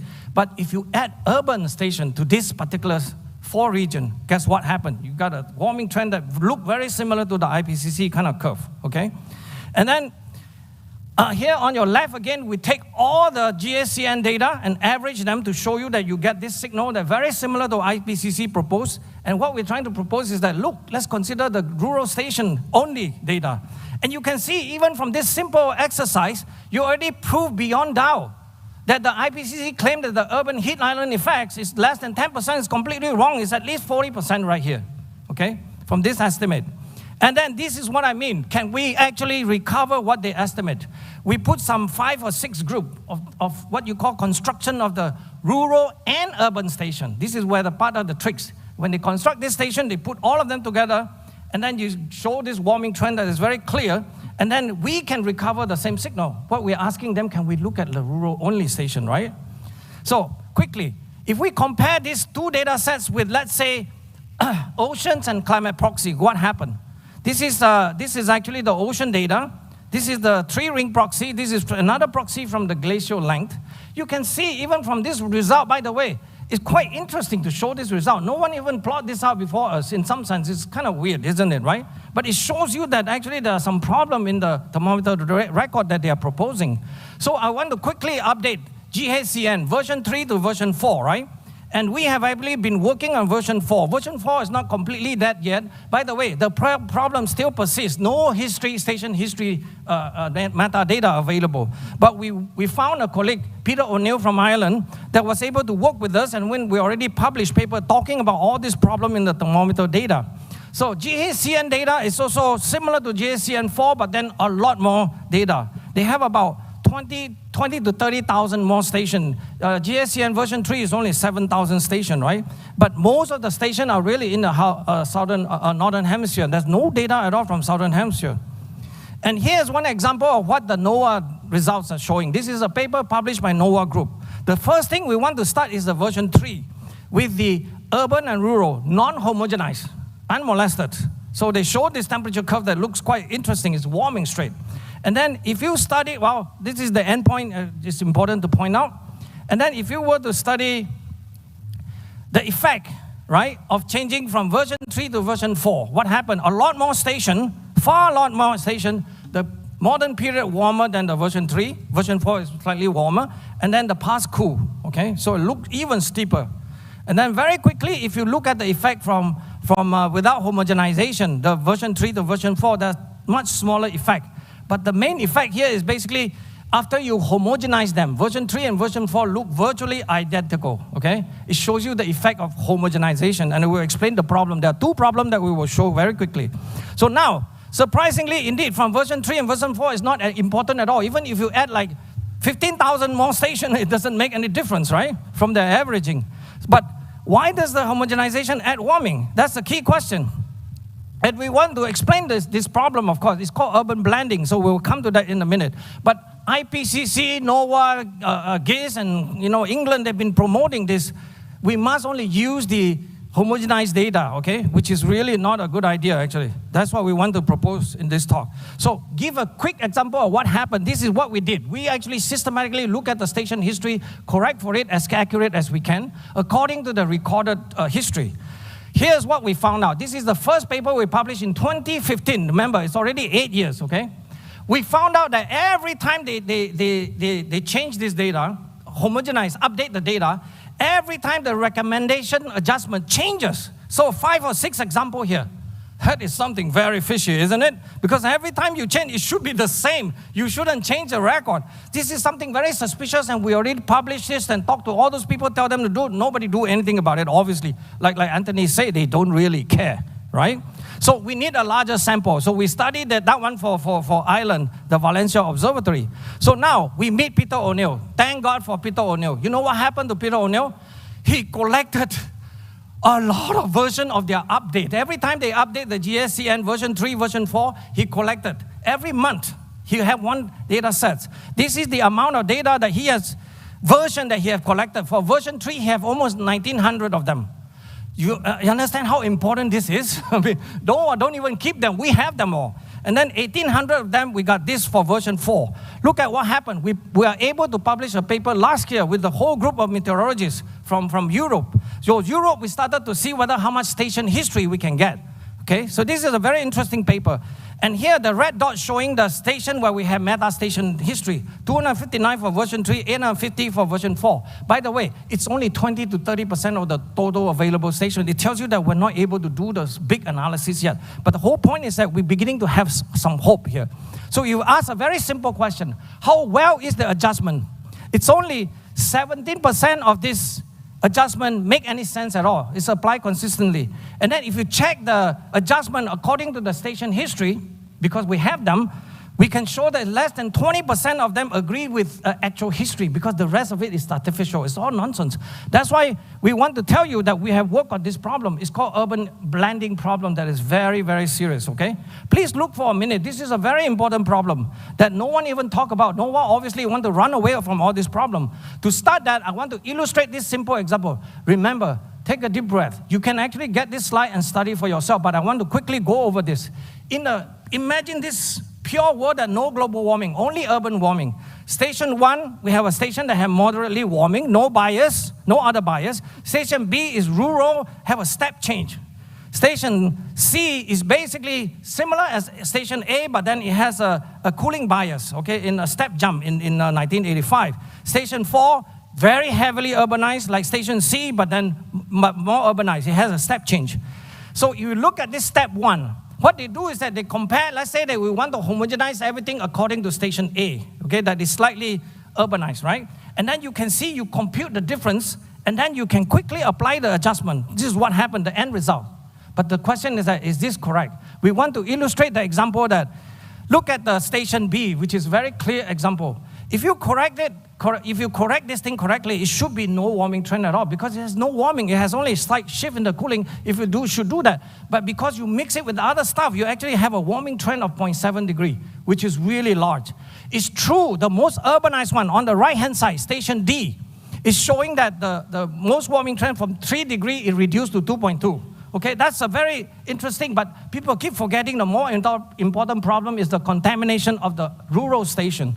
And this is what happened in consequence of urban blending. they are drinking too much smoothie, strawberry and banana smoothie. And they forgot that, you can never get the banana flavor back and the strawberry flavor back. And that's the problem of homogenization data. So please, tell people about this problem. Urban blending is a very serious problem.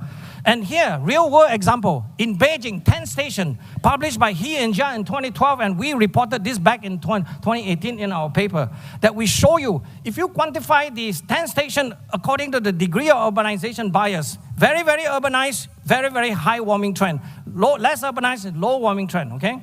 And then if you correct for the homogenization, look what happened.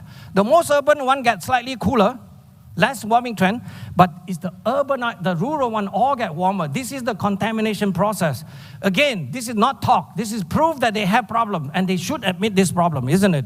So what should be done instead? There are a lot of proposals. By the way, we wrote words after word. We published quite a few papers now, and of course, they keep ignoring it. But in the meantime, I want to propose us to look at rural Northern Hemisphere, which is more climatically representative to study the cause, okay? And then we got to study this based on, instead of homogenize rural and urban. Again, remember this curve? We know now the reason why their curve is kind of not good is that because its observed temperature curve is contaminated by urban heat island effect and urban blending, isn't it? But when they run the model, do they get the sun correct? Actually, I want to propose to you, obviously it's not correct. This is what happened. This is the basic and embarrassment of solar physics. My apology to all my colleagues. We've been working for this for at least 30 to 40 years now, right? This is the direct measurement from satellite. You put a radiometer up there, you try to measure how much the light output has changed. Just the absolute scale. The difference between the 10 or so measurements that I put here is from 1360 to 1372 watt per meter square. That's a difference of 12 watt per meter square. Doubling of CO2 gives you 4 watt per meter square. It tells you that this problem is not resolved and a serious problem. And the question is this: how do you combine them together? This is what happened that you can do this. You can have 3 options at least that we can think of. The first option on the left is promoted by IPCC. It's called the PMOD, the Swiss group. And the middle one is actually the Royal Meteorological Institute of Belgium. And the right-hand side is called the ACRIM. Each of them will have consequence, depends on which one you pick and how you combine them. Here's the example. You have cooling, and then you get slightly interesting. Almost there, don't worry about it. I'm cool. And then now, here's the thing, right? You look at what IPCC say. They use urban and rural station, and then they use the PMOD data. Obviously, they're right, isn't it? Can we give a round of applause? IPCC win. Now, let's go to ours. Let's propose the rural only. Let's use the cream calibration. Look what happened. Can they say that they ruled this out scientifically? I'm sorry, it's nonsense. Goodbye, IPCC. I mean, here's the problem. So very quickly, I only tell you 2 papers out of the 17 papers we published so far from Series Science. Sorry, a little bit promotion of Series Science, okay? Our first paper by Series Science was actually cited by IPCC AR6 in 2021. They claim that we agree with them. So it's an embarrassment for them. Of course, we can easily point out that it's wrong. We actually was evaluating the northern hemisphere snow cover changes. We found that all 4 of them are disagreeing with the climate model, and they say that we agree with them on 2. That's what they're trying to do. They cover up the other 2, which is really not right. And then, just quickly, a plug. Look, halftime. IPCC score 1. Even when we're playing on this slanted field, we score a goal myself, right? Actually, Ronan did it, not me. But we were playing defense all the time. This is the problem. And science has been so bad. If you learn anything, please look at the slide as series.science.com/post/ICCC15. Our funding really comes from people from you to donate and don't tell us what to do, actually. If you trust me, you give me $10 or $100, you'll be helping science, not helping Anthony Fauci. I won't send the money to Anthony Fauci. So thank you very much for your attention. And yeah, please help science and please help support Heartland Institute also. Thank you.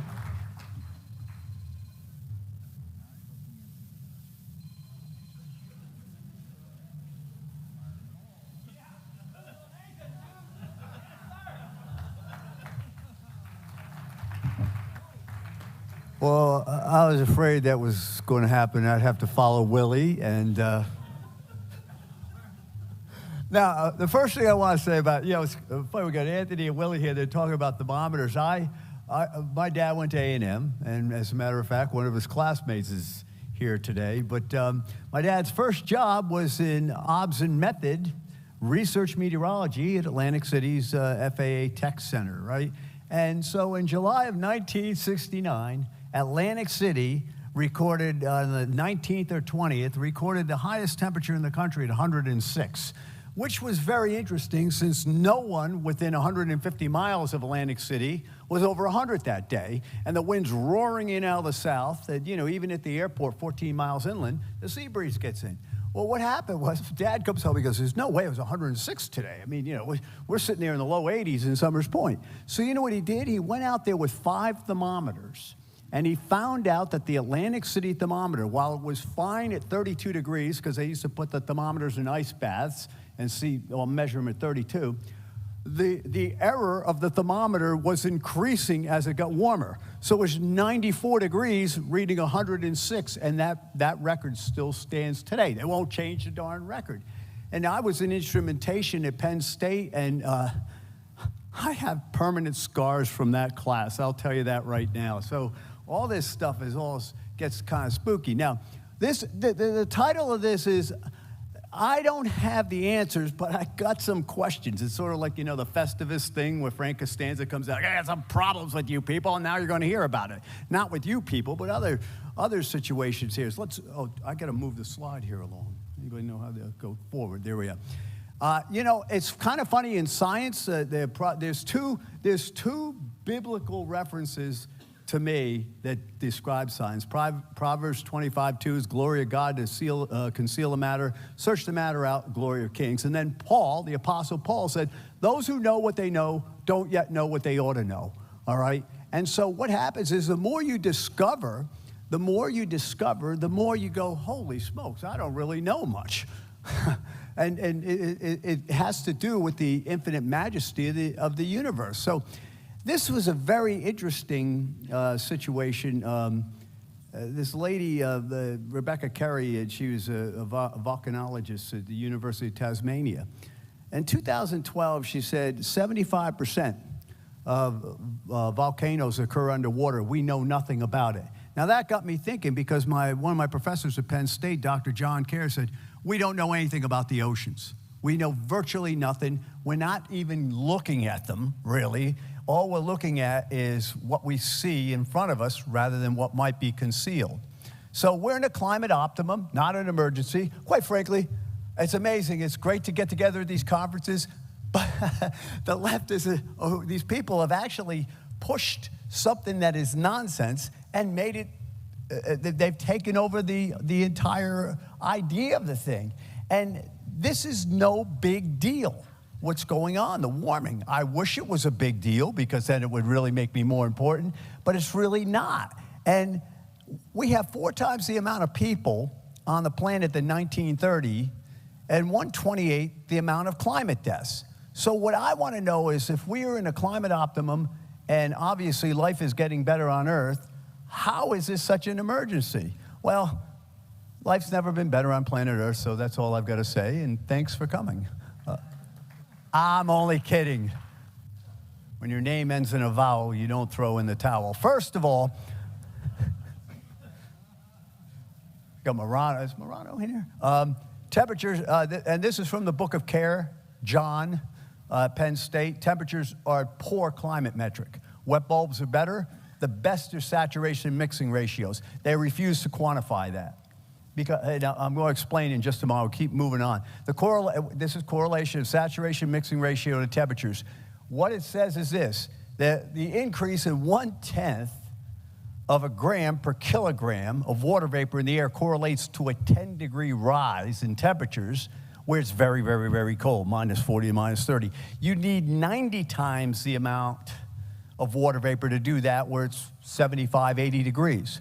So if there's excess water vapor in the air, where do you think the warming is going to show up? So it shows up in the Arctic, right? And I've befriended Dr.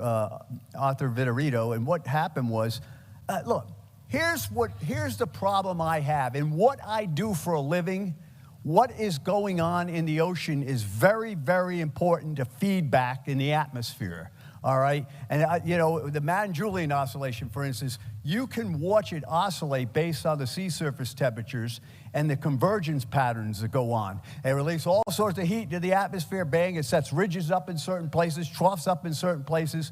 So we have to know what's going on. So I'm looking at the sea surface temperatures, and from the 80s to now, they're just warming up.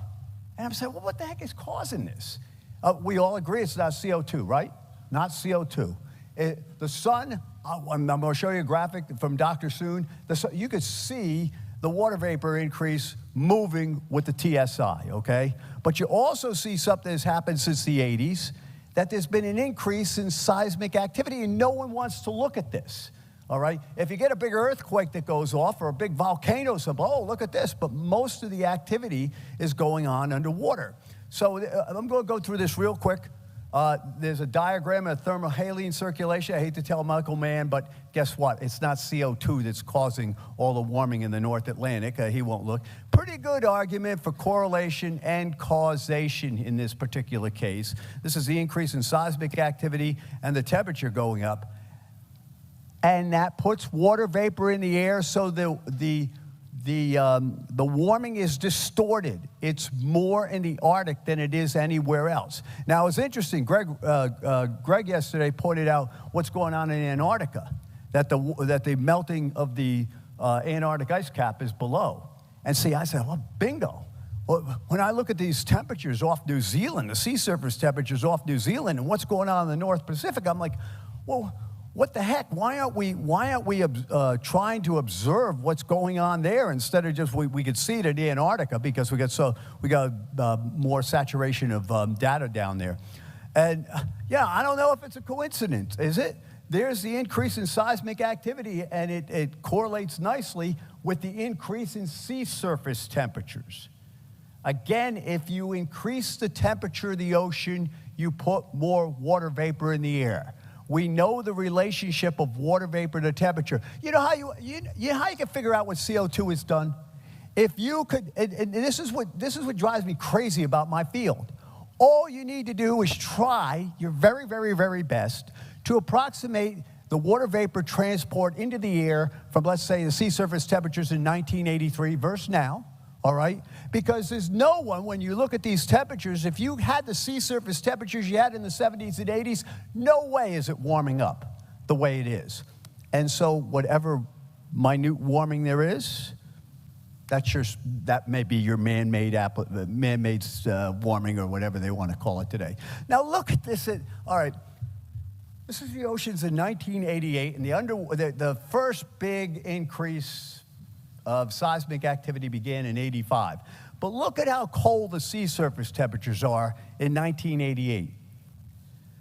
And look at the oceans now. You're not even looking at the same thing. As far as the transport of energy from the oceans into the atmosphere, this is remarkable. And by the way, apparently there's a CO2 ferry that I don't know about in the southern hemisphere and in the northern hemisphere that says, I bequeath a hot spot here and a hot spot there and a hot spot there. Look at the hot spots in there. Where the heck are they coming from? So the oceans they're warming up. And what happens is, you see the atmosphere, Le Chatelier's principle, you see the atmosphere fight back, try to even it out. But every time it cools, it leaves the base temperature of the ocean a little bit warmer. So we got to figure out what the heck is going on here, all right? Again, I don't have the answers. But if you tell me it's not CO2, right, we all agree on that. If you eliminate some of these other things, there must be something causing this to happen. So these hot spots are very important in the forecast. Now watch this. This is from Joe DeLeo at weatherbell.com, all right? He points out the hot spot in the North Pacific, and it argues for western and central cold in February and March. So he said, well, it's been awfully warm in February. Oh, wait till March is done, right? It's like the revenge of winter is coming for much of the United States, including people in the Northeast. It's almost like the hurricane season, remember? At the end of August, oh, nothing's going on, blah, blah, blah, blah. And look what happens, right? You can see the atmosphere setting things up. So each of these areas, what Joe does is he looks at certain sea surface temperatures in certain areas, and he correlates the temperatures over the United States, right? The problem is that when we talk about this, when we make our seasonal forecast, I go, well, Joe, I don't think you could use 1978 with today because it's a completely different Now, I'm not going to say completely different, but the feedback is a bit different today. So February, March come out like this. So you say, oh, wait a minute.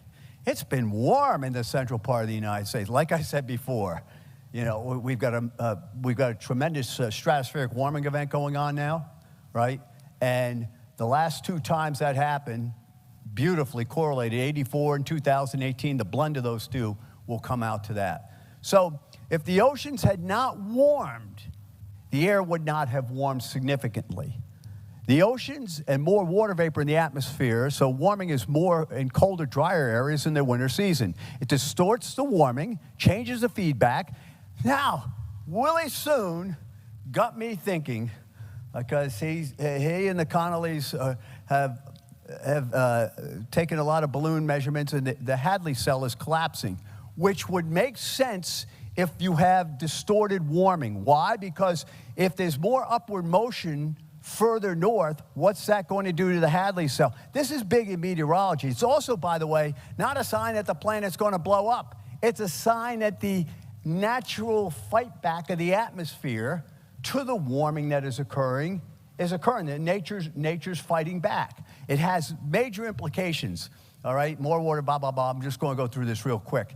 It influences everything. Hurricanes are developing further north, but they are smaller in size. We got to get rid of the Saffir-Simpson scale. I've been proposing a power and impact scale that measures the radius also of gale force winds, 34, 50, and 64 knot winds. Not this, oh, well, right near the center, you've got 125 mile an hour winds as a category 4, right?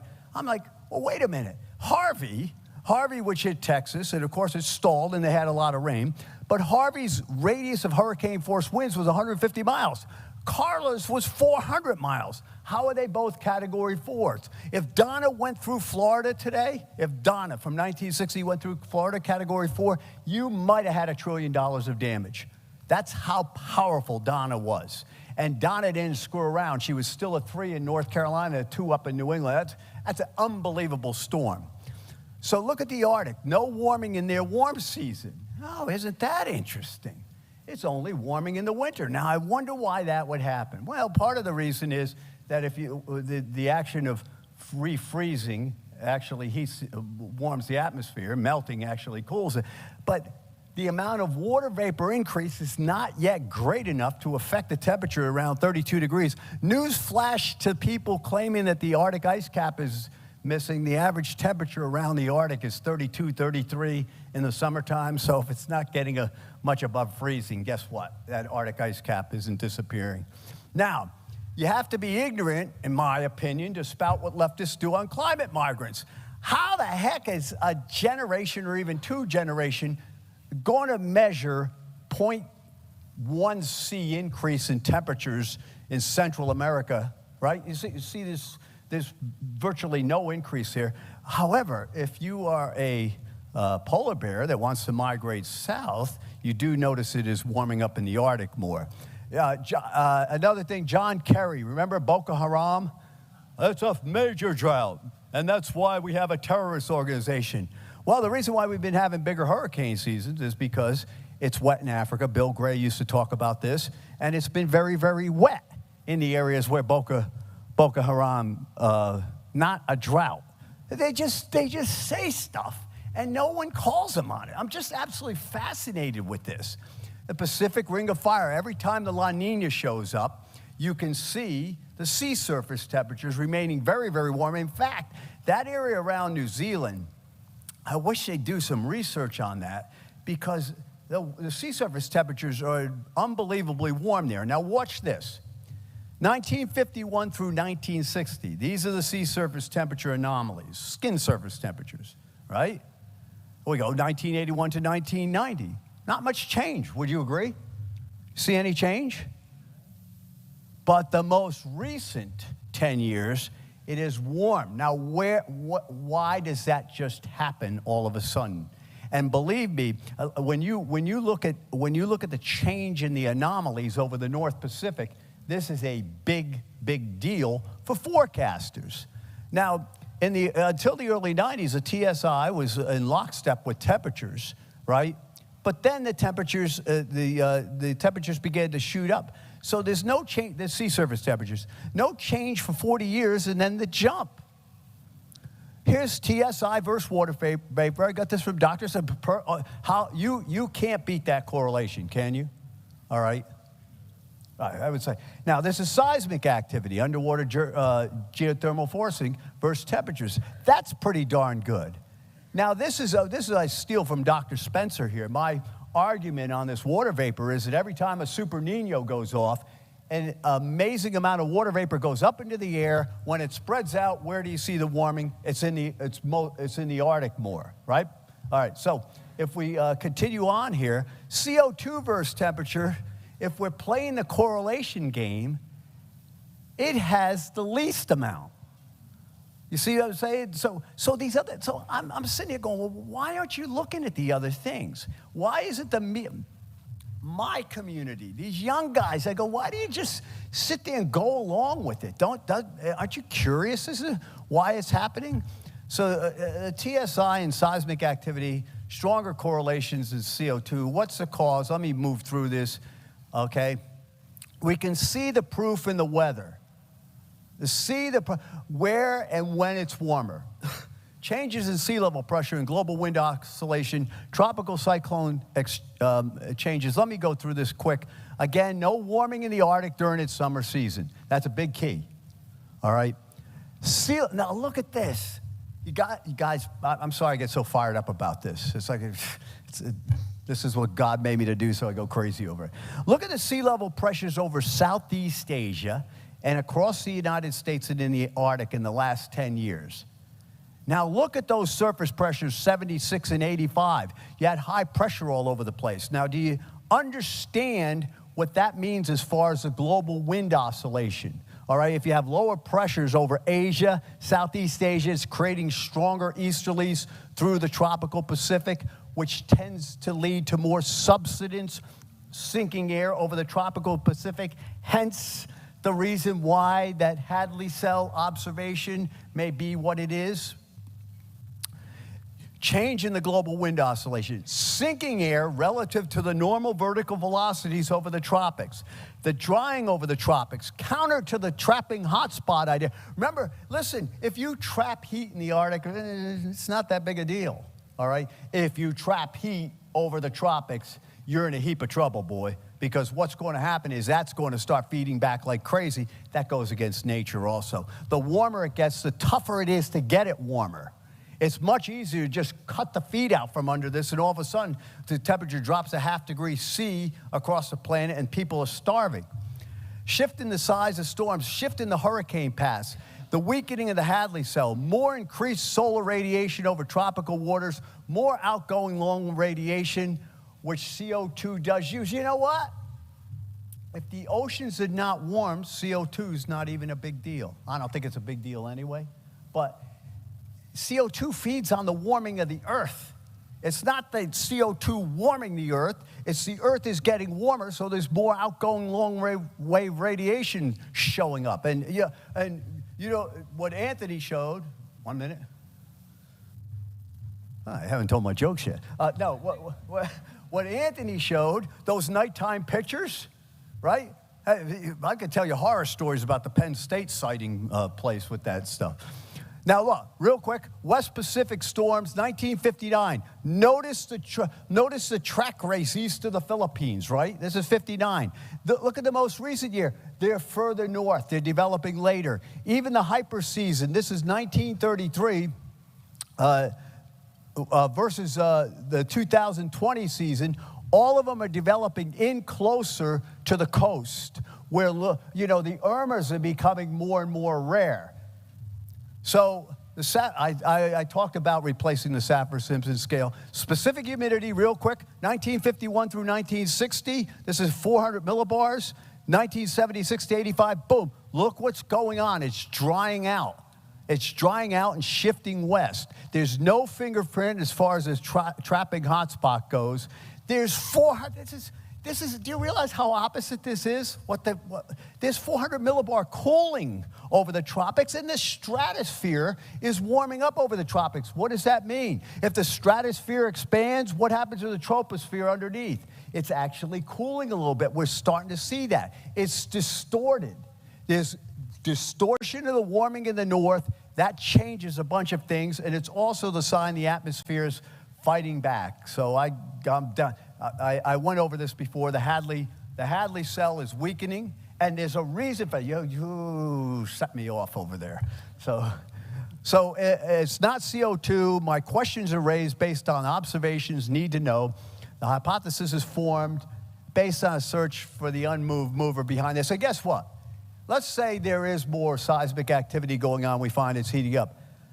Then we look, well, what the heck is causing that? Now, I happen to believe the sun and the pull of the sun and the moon and that's where the sun is the grand conductor of the entire orchestra. But in the meantime, I'm still trying to figure out who the lead soloist is right now. And it's important, and some of you meteorologists out here that are still forecasting, you got to figure out where the heck this is coming from, because it's a big, big deal as far as the feedback's concerned. All right, enjoy the weather. It's the only weather you got. All right.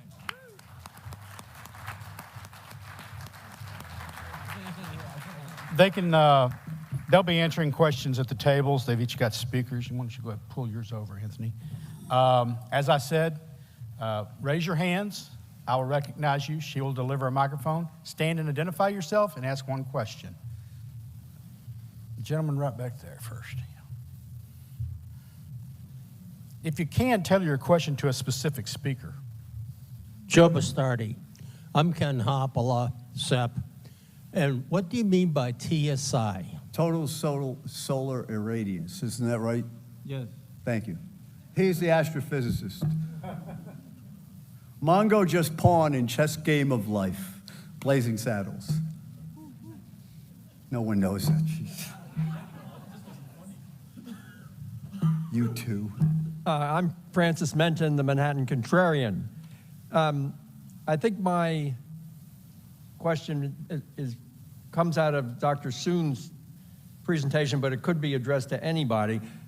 What you said with regard to the homogenization of the temperatures that somehow import these algorithms that our government weather people, data people, put into the temperatures to cool the past and raise the present. I think you used the term, they have a problem that they don't recognize. My question is this a problem they don't recognize, or is this an absolutely intentional effort to enhance the warming trend? And is it done by, who does it? It's done by how many people do these algorithms? Is it a small number of people? What are their names? And can we find out what the hell is going on here? Thank you, Francis. You have a very sharp question. I do have to be a little bit more polite than usual since my two kids are here and my daughter is watching at home. Obviously, I'm sorry. I'm also one of those is no PC. Sorry, no PC. No political correctness. Yeah, I think they do know some of these problems and they just won't do nothing about this. So that's why I think we may need to start what Anthony Watts is proposing, but the problem is that we want data for 100 years or 200, sorry. So kids, please, shape up. Time for you guys to take over. You know, we need more kids, more students who wants to learn anything meaningful in life and do this. Yeah, there are a lot of names, but of course, I write it in my books, a little black book, and then I'll share with you. And anybody who wants to know, obviously, but let's not name them publicly here. Tom Carr, are you there?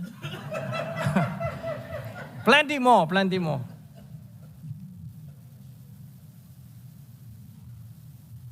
Thank you, gentlemen, for your excellent presentations. Steve Welsenbach of Reality News. I guess, Joe, this is more towards you. The HARP system that was developed by the U.S. military with the purpose of doing weather modification.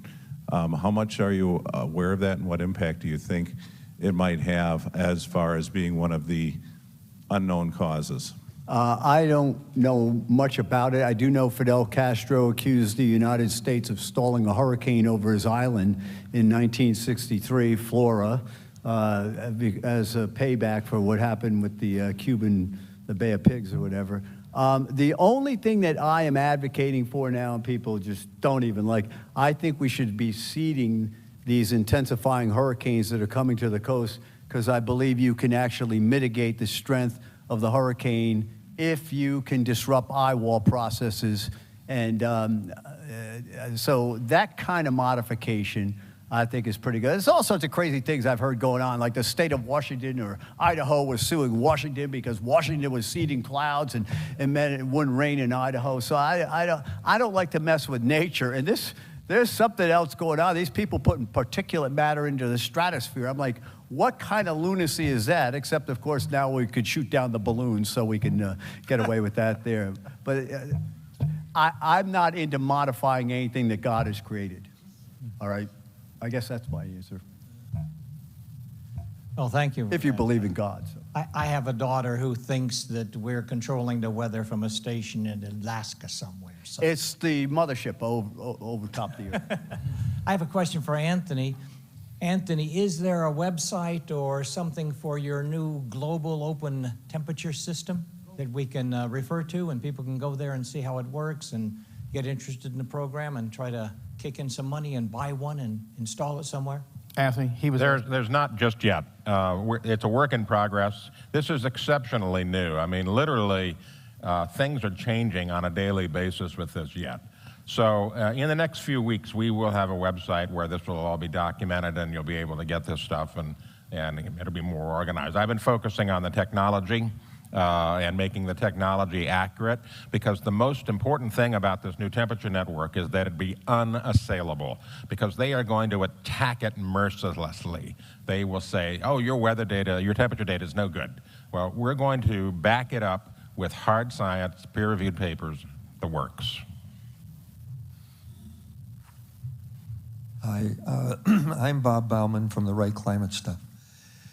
This is for Joe. One of the interesting things out of your talk was the rising sea level temperatures due to the volcanic activity under the seas. A lot of it occurring in New Zealand and Indonesia. From what I understand, the El Nino and La Nina effect that affect our weather patterns originate by ocean temperatures in that region. Is there a correlation there? Well, first of all, let me just say something. I am not married to this idea. Like I said before, I got questions, right? And I'm trying to figure out, the biggest thing I'm trying to figure out is why the heck the rest of the meteorological community is just sitting there watching the sea surface temperatures, because it's tough to change the oceans. You understand that? You know the old saying, the wheels of the gods grind slowly but fine. That's the oceans, all right? It's not like the air. You could drive around on a calm night and see how quick temperatures could change. So this is a question thing. I'm not married to this idea.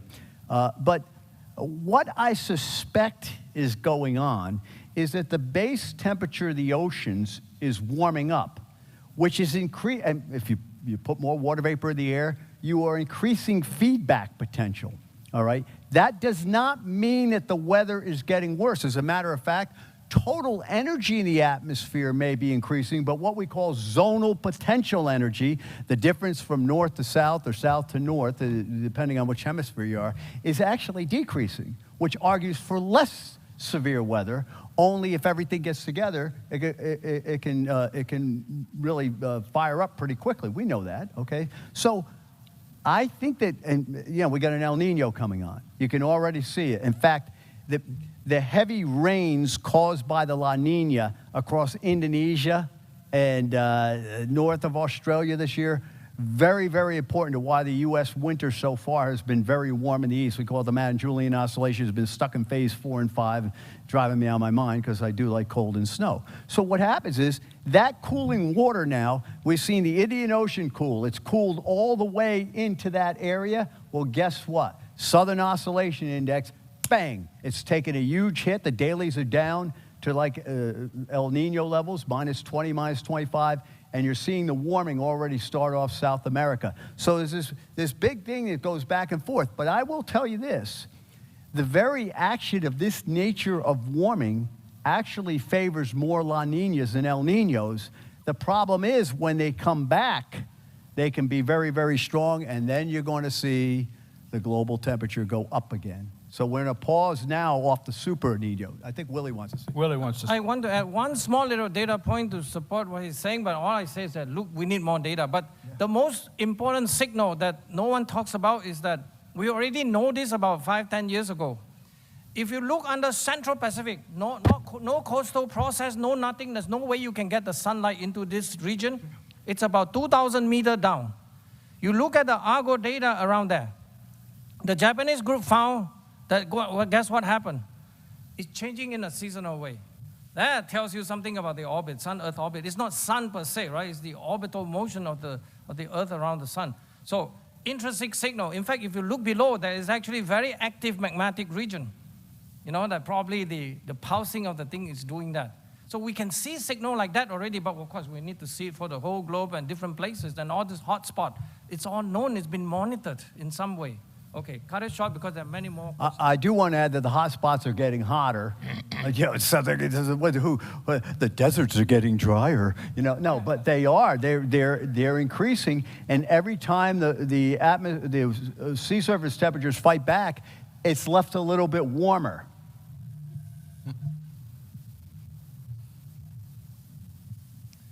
I'm Gene Sklazacek from the Free State of Florida. This question is for Anthony. You mentioned several times in your talk that 96% of the sites that you evaluated failed to meet the siting criteria. What percentage of all sites did you evaluate? Well, we looked at all sites, so I'm not sure what your question's about. Well, no, you continue to say of the sites you evaluated, 96% failed.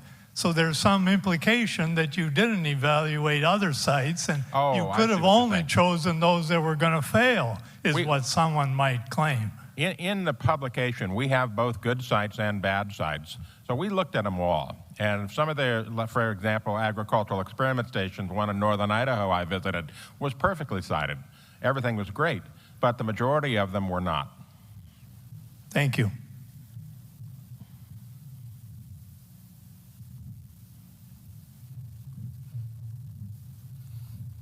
We've got Samantha running here back and forth. Walt Johnson, Exploration Geoconsultants. Would a lot of this climate hysteria go away if we only use the maximum temperatures and we don't have to average in the heat sinks? I don't think it's going away because I don't really think it's a scientific argument anymore. I think you know, it's a socio-political thing. If it's not the warm temperature, it'll be the acidic ocean, it'll be the ball trees and all kinds of problems. These people will come up with something more, for sure. So please, I don't think so. Bob Enlick from Las Cruces, New Mexico. This is for Anthony. Did you notice that NOAA has made the Climate Research Network data much harder to find? And if so, why? Didn't get that. He asked, have you noticed that NOAA has made climate research data much harder to find? And what is your response to that? Did NOAA what? NOAA making research data harder to find. Oh, well, I don't think that they're making research data harder to find. I just think that they don't give any credence to it because the public probably wouldn't understand it. The US CRN data it's available publicly, but it's not well displayed. You have to know what you're looking for to go find it. So, and it's never mentioned in any of the reports. The thing that I think they are doing consciously is not bringing this data to the attention in their public reports. Their monthly and yearly climate reports are completely absent of this data. And so that's our goal here, to make this kind of data more visible. Because when someone says, for example, well, San Antonio hit a high of 105 today, if you look at the stations near that are on the periphery of that, they might hit 98. This is never mentioned.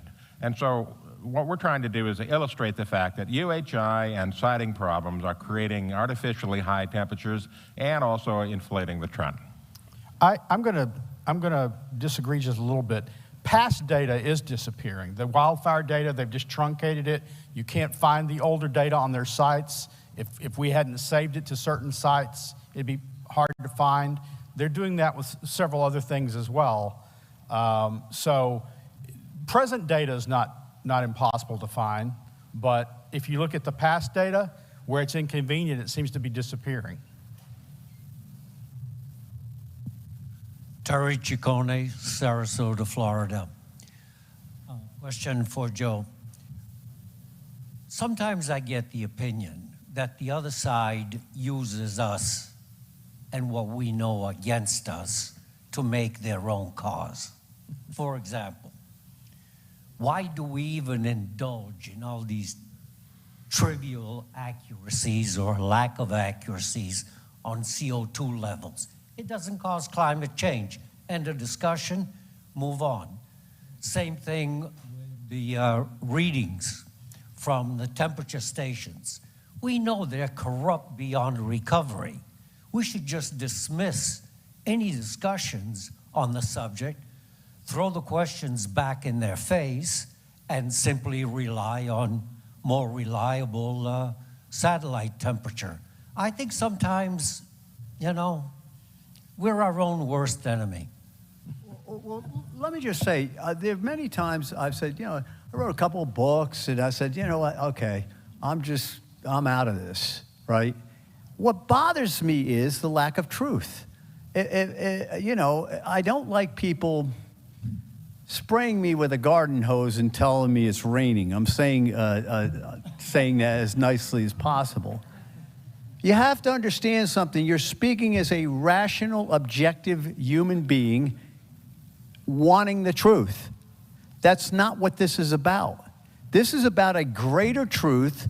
In my opinion, I came to this conclusion about 2015. This is not about climate, not about science. We love fighting these little tit-for-tat battles. It doesn't make a difference, all right? So it's actually freed me up to just say whatever I want to say a little bit more because I don't worry about repercussions. But what it is there is an agenda out there that somehow or the other that the United States of America and our system is bringing down the rest of the world, when in reality, Barack Obama famously said, 4% of the people, 25% of the resources, right? Yeah, but look what we've done with them for the rest of the world, that the rest of the world is advanced because of our system. And there are people, they hate what's going on in the United States, and I believe they brainwashed a lot of people into looking at it that way. Okay, you can't talk to them, see? But I think you're exactly right. I mean, what are you supposed to do, though? Lay over?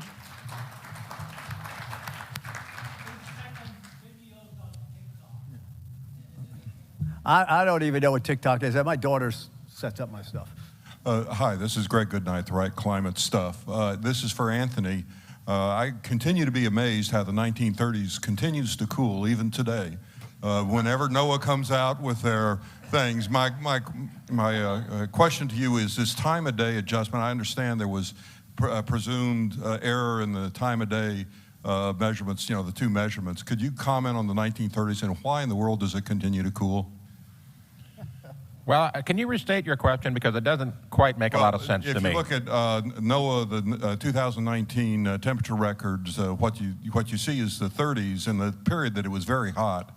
It came down in terms of temperature, and I was told it was a time of day adjustment where they presumed that the temperatures weren't taken properly during that period, and that was the rationale for the adjustment. So are you familiar with this? Yeah, I've seen the cooling effect associated with homogenization. It tends this happens, it seems, everywhere, and it's a statistical fluke. The problem is that they're trying to create a temperature that represents a surface. And so they do this by combining these stations with the homogenization process. So they can say the temperature average of the United States was X.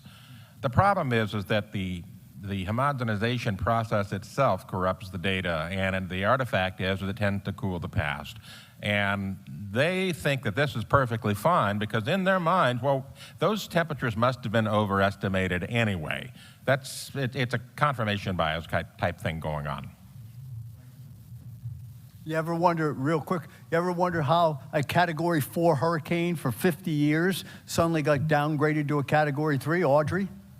How the heck did that happen? What, the people, Audrey was the strongest June hurricane on record, hit 947 millibars, 140-mile-an-hour winds, southeast Texas Gulf Coast, Beaumont, Port Arthur. All of a sudden, well, wait a minute, that wasn't, it's down to a Category 3, and I suspect, I hate to say it, I suspect the reason is if some other strong June storm shows up, which is going to happen someday, they can say, see, Audrey wasn't the strongest. How does that get downgraded? By reanalysis. Where the heck did this stuff come from?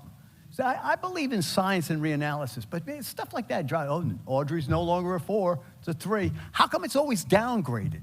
By the way, you older folks in here, I know the weather was, you think it was bad when you were younger, but no, it wasn't.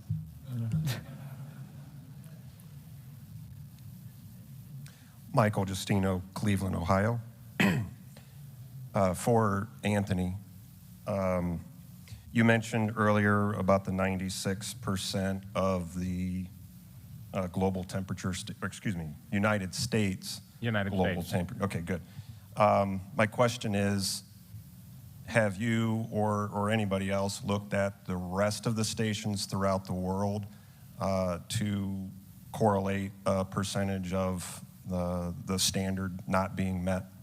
Well, despite the fact that everyone thinks that I'm funded by ExxonMobil, I don't have that kind of travel budget. But I can tell you that we have done some spot checks of stations around the world and found similar problems. The biggest problem associated with finding these other stations around the world is that they're not well documented. NOAA, to its credit, has put together a fantastic database about where the stations are and their history. It's called the HOMR database, and it's a fantastic database. But there's nothing like that for the UK even, for example, or for South Africa or any place else. So a lot of the locations of these stations are a mystery in the sense of we can't go to a database and find an exact latitude and longitude as to where these are. There is a latitude and a longitude published for these things, but they're very coarse. And so, we have to look over, several square miles to try to find a little dot on Google Earth, and it's nearly impossible. But based on what we've seen, yes, the problem exists elsewhere. This will be the last question. Ian Plimer from Adelaide, Australia. A question to Joe.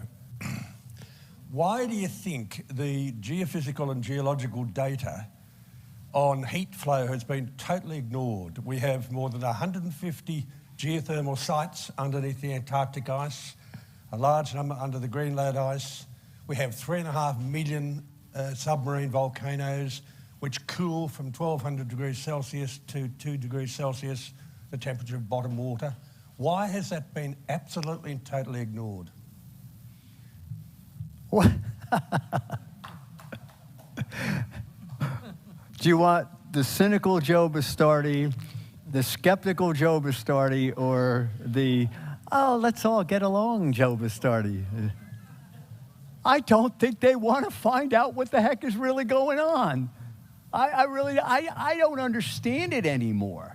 I used to always, I always assumed the best. In fact, Dr. Jay Lair, the late Dr. Jay Lair, who I absolutely loved, he said, my problem is I'm too nice. That's what he always said, because I always assume the best about the other person. But your question brings up my question. Why the heck aren't we looking at it? At least look at it, and then you can dismiss it if you come up with conclusive proof. So the cynical me says they don't want to look at it. And now I'm the conspiracy guy from Letterman from years ago, right? So, but I don't think they want to look at it.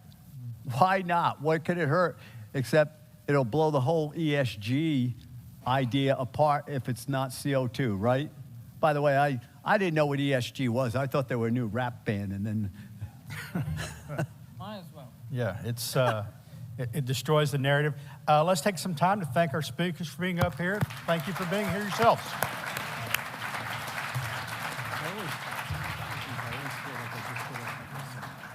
have 15 minutes for break. If you need something to drink or something, the next science panel is in here.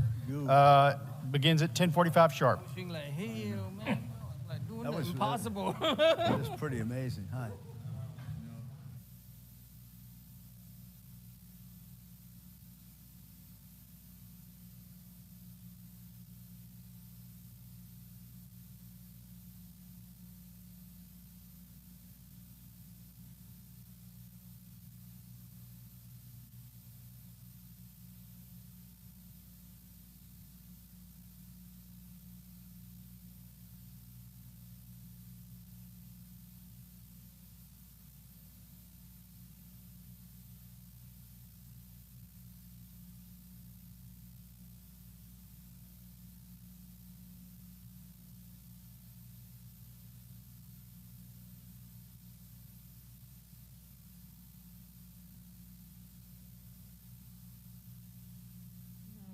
Anything like that. When you look at data somewhere, like in our world of data or different news articles, a lot of the time what you will see is a data set that is labeled installed capacity. Often, this phrase is being used to mean the combined nameplate capacity of a field of turbines.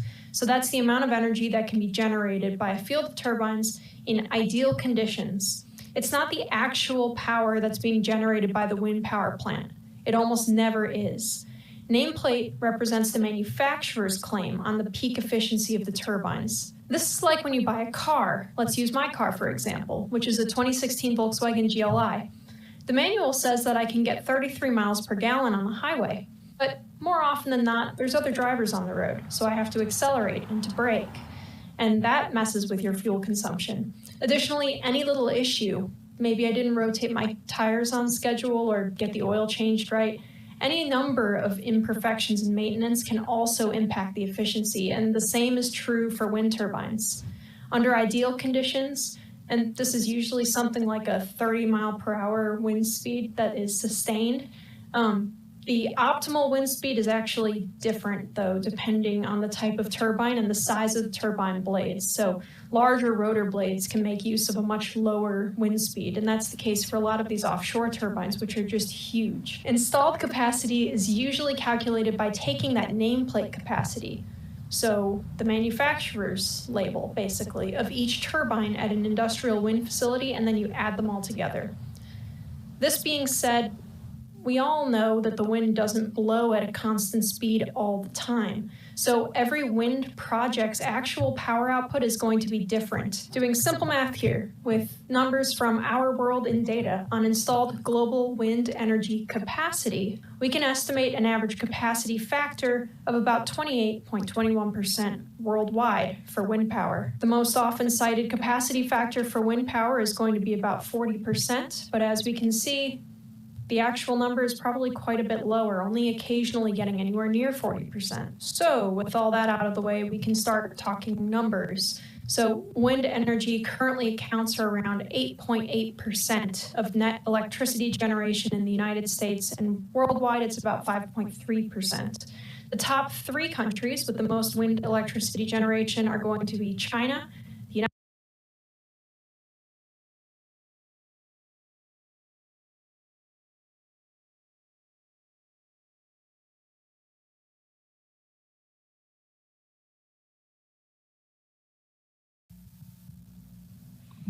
All right, hello and welcome to this special edition of Stopping Socialism TV, where we're going to be talking about Bernie Sanders and his potential run for president in 2024. We're going to get to that, but before I do, I just want to put that call out there that I do at the beginning of all these videos to all of our listeners and watchers here to help us out by just doing a couple of things. Won't cost you a penny, only cost you a couple of seconds, and that's hit that like button, share this content, subscribe if you haven't already, even leaving a comment underneath this video. All of these things help break through the big tech algorithm that prevents content like this from being shown to more people. So joining me today, I'm Donald Kendall, as always. I've got Chris Talgo, who's the editorial director here at the Heartland Institute, and also the author of this piece that we're going to be talking about, which is featured on stoppingsocialism.com, titled, Yep, Bernie Sanders is considering a 2024 presidential run. So, Chris, I thought probably like most people that when Bernie Sanders' campaign collapsed in the last two different primaries, that was going to be the last that we saw of him throwing his hat into the presidential ring. You're telling me that that's not the case and that he might be considering 2024. Explain yourself. Telling you that you thought wrong, because if you thought that Bernie was going to go out after losing to the Democratic primary twice, nope, he's going to try a third time. So yeah, obviously in 2016, 2020, Bernie, lost the Democratic primary to Hillary Clinton and then Joe Biden.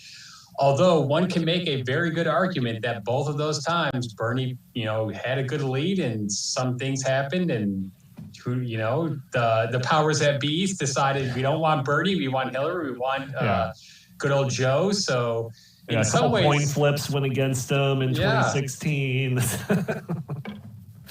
Yeah, so it says you've got quoted here a Bernie Sanders advisor, Faiz Shakur. I don't know how to pronounce that name, but it looks like he was on a CBS News interview where he was saying, quote, "I assume that he would give it a hard look. I don't want to make the judgment for him. Obviously, it would be his choice to make, but I assume that he would want to reevaluate it."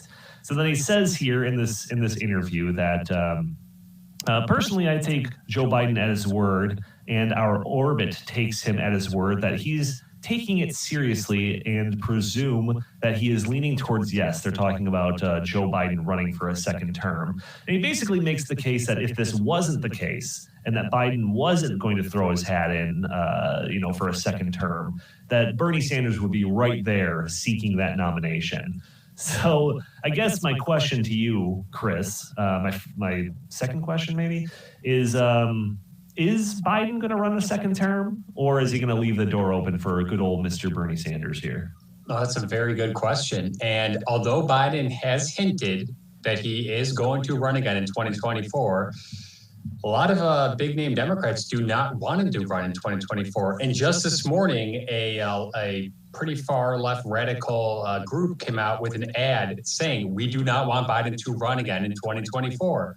So I would say right now, Biden probably wants to run again, but there's still a long way till 2024, and a lot could happen between now and then. So I wouldn't say it's a guarantee, but I would also say that, it's probably likely that he will. Yeah, I mean, I know that some of these things have kind of turned around, especially right before the midterms, but it seemed like Biden had a lot of headwinds going against him, whether that's the high inflation that's still lingering around, high gas prices, which again have gone down, but still, twice as expensive as it was just a few years ago. A whole host of different controversies that surrounded Joe Biden that would seem to make him not a ideal candidate to run in 2024. But like I said, some of that stuff has reversed course, and he has been trying to promote his track record in the last couple of months as proof that he's being a good president. But do you think that there's a possibility that he will be primaried, even if he does decide to run, that he'll be primaried by somebody like Bernie Sanders? So this is the big question. And, Joe Biden would like to think that his fortunes have reversed in recent months, but in reality, they haven't. You know why? Because his favorability ratings are at their all-time low. And the exit polls from the 2020 midterms showed that the American people disagree and disfavor Joe Biden, but they just didn't favor the Republicans for a whole bunch of other reasons. So it's not as if, the American people are saying, you know what, actually Joe Biden's doing a pretty good job. No, they're saying Joe Biden's doing a terrible job, but the other guys, at least in terms of the midterms, we don't really want, but they're selling us either. So I do think that it's I say it's very likely that Biden could be primaried, maybe Bernie Sanders, maybe AOC, maybe who knows, someone else that comes out of the woodwork. But remember that this also has happened before to a sitting Democratic president. As the article, talks about, 1980, Jimmy Carter, kind of the same situation Biden's in, domestic agenda not going very well, very high inflation, a lot of energy problems, foreign policy-wise not going very well, Iranian hostage situation, Cold War wasn't really going our way. We were still having, the fallout from Vietnam, and guess what? President Carter did get primaried. Obviously, he, well, I shouldn't say obviously, but yes, he did win that contest, but he went on to lose in a spectacular fashion in the general election. So I'd say either way, things aren't looking that great for Joe Biden right now in terms of 2024, although obviously things could change. Yeah, I mean, obviously, we know that Joe Biden is trying to toss some things to his younger supporters in terms of student loan pauses and student loan forgiveness. But Joe Biden has not been one to have a strong showing when it comes to younger Democratic voters. They seem to be mostly behind, whether it's like the squad members or Bernie Sanders, the so-called Democratic socialists and all of that. So it wouldn't surprise me too much if there was a push from some of these, some of these constituencies to see an alternative to Joe Biden.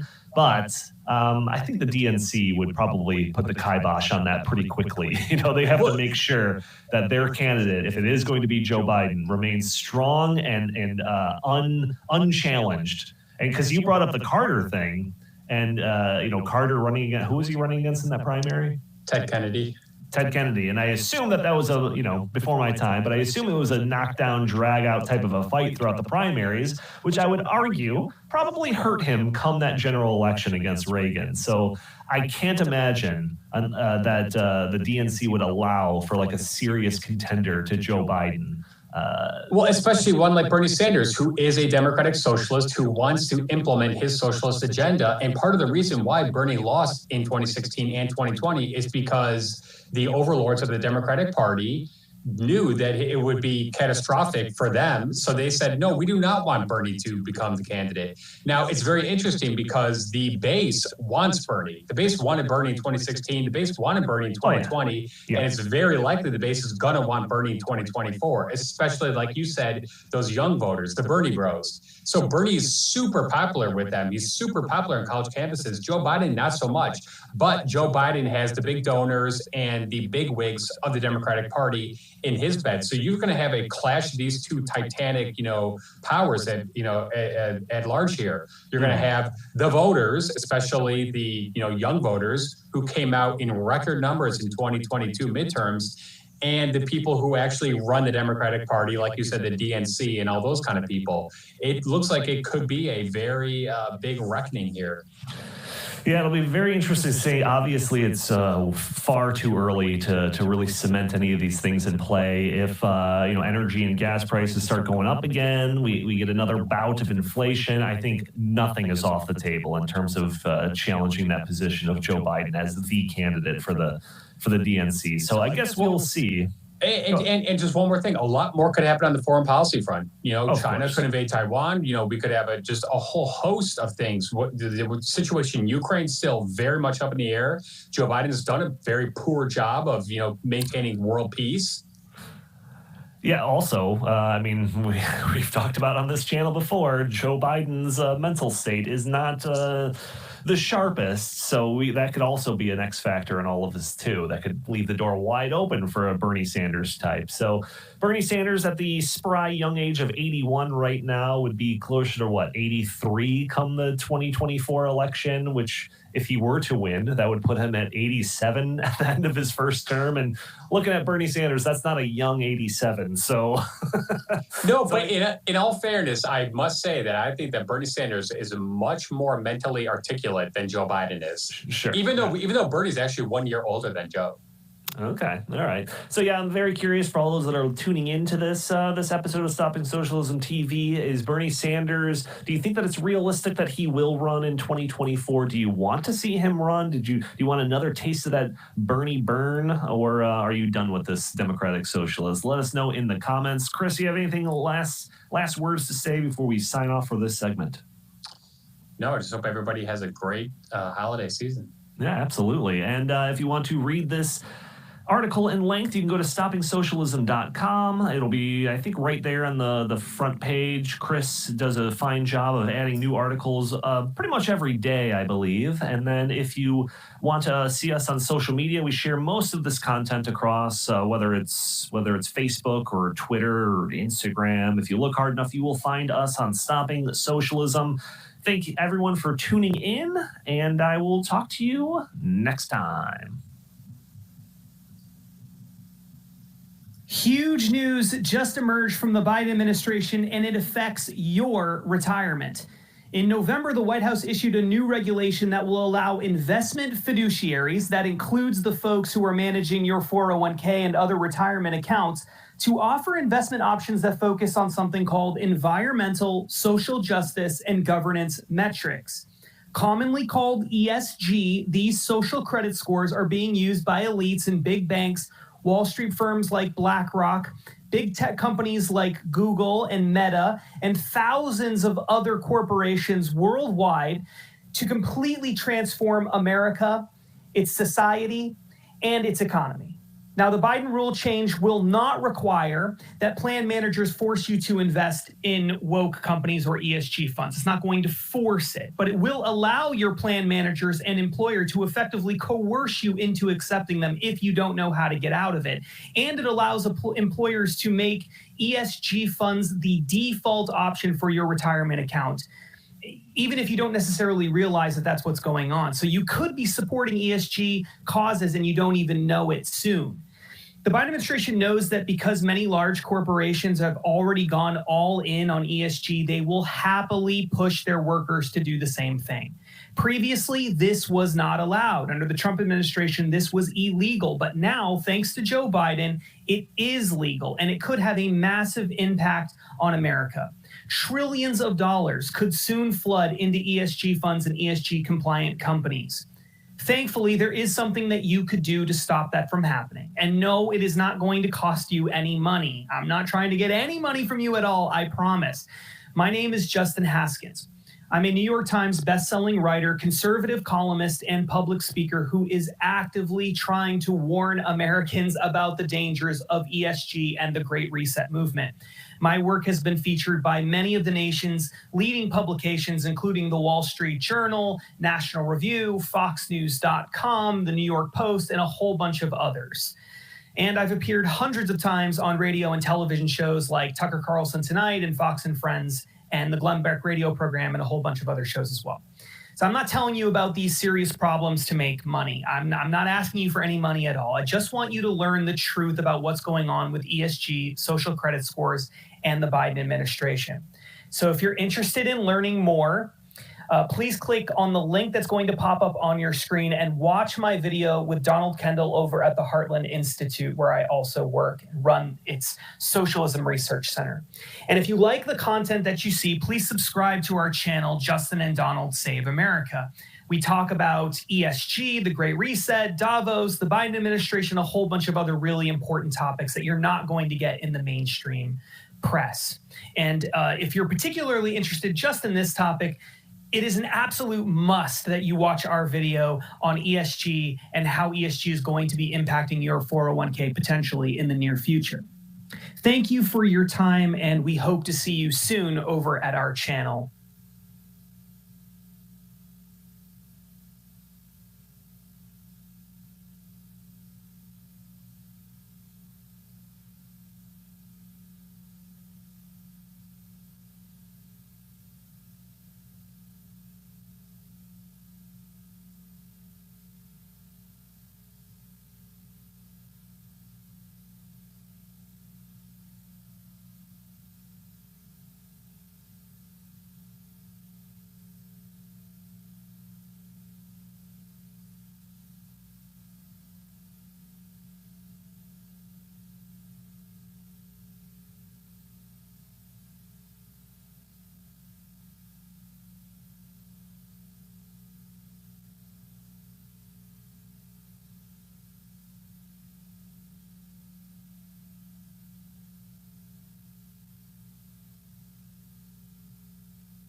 special edition of Stopping Socialism TV, where we're going to be talking about Bernie Sanders and his potential run for president in 2024.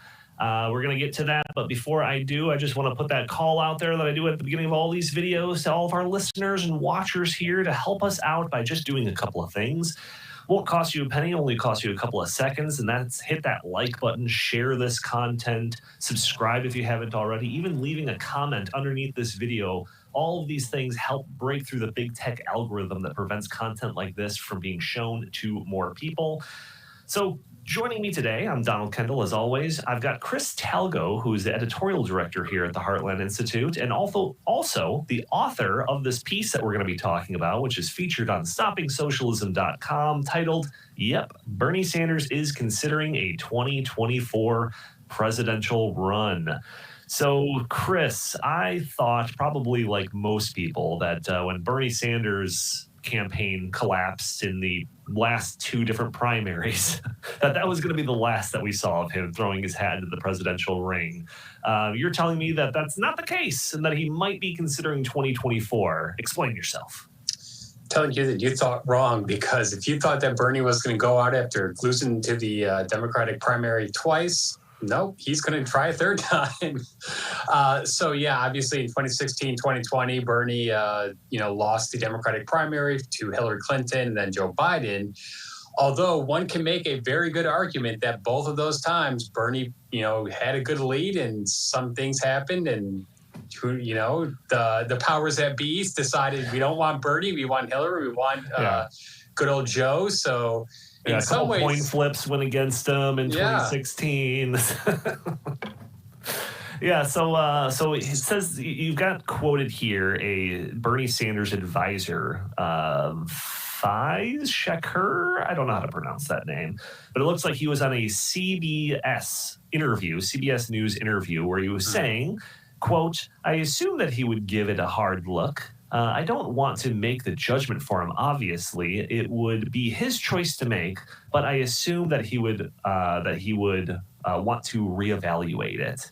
So then he says here in this interview that personally, I take Joe Biden at his word, and our orbit takes him at his word that he's taking it seriously and presume that he is leaning towards yes. They're talking about Joe Biden running for a second term. And he basically makes the case that if this wasn't the case and that Biden wasn't going to throw his hat in, for a second term, that Bernie Sanders would be right there seeking that nomination. So I guess my question to you, Chris, my second question maybe is Biden going to run a second term, or is he going to leave the door open for a good old Mr. Bernie Sanders here? Oh, that's a very good question. And although Biden has hinted that he is going to run again in 2024, a lot of big name Democrats do not want him to run in 2024. And just this morning, a pretty far left radical group came out with an ad saying, we do not want Biden to run again in 2024. So I would say right now, Biden probably wants to run again, but there's still a long way till 2024, and a lot could happen between now and then. So I wouldn't say it's a guarantee, but I would also say that, it's probably likely that he will. Yeah, I mean, I know that some of these things have kind of turned around, especially right before the midterms, but it seemed like Biden had a lot of headwinds going against him, whether that's high inflation that's still lingering around, high gas prices, which again have gone down, but still, twice as expensive as it was just a few years ago. A whole host of different controversies that surrounded Joe Biden that would seem to make him not a ideal candidate to run in 2024. But like I said, some of that stuff has reversed course, and he has been trying to promote his track record in the last couple of months as proof that he's being a good president. But do you think that there's a possibility that he will be primaried, even if he does decide to run, that he'll be primaried by somebody like Bernie Sanders? So this is the big question. And, Joe Biden would like to think that his fortunes have reversed in recent months, but in reality, they haven't. You know why? Because his favorability ratings are at their all-time low. And the exit polls from the 2020 midterms showed that the American people disagree and disfavor Joe Biden. but they just didn't favor the Republicans for a whole bunch of other reasons. So it's not as if, you know, the American people are saying, you know what, actually Joe Biden's doing a pretty good job. No, they're saying Joe Biden's doing a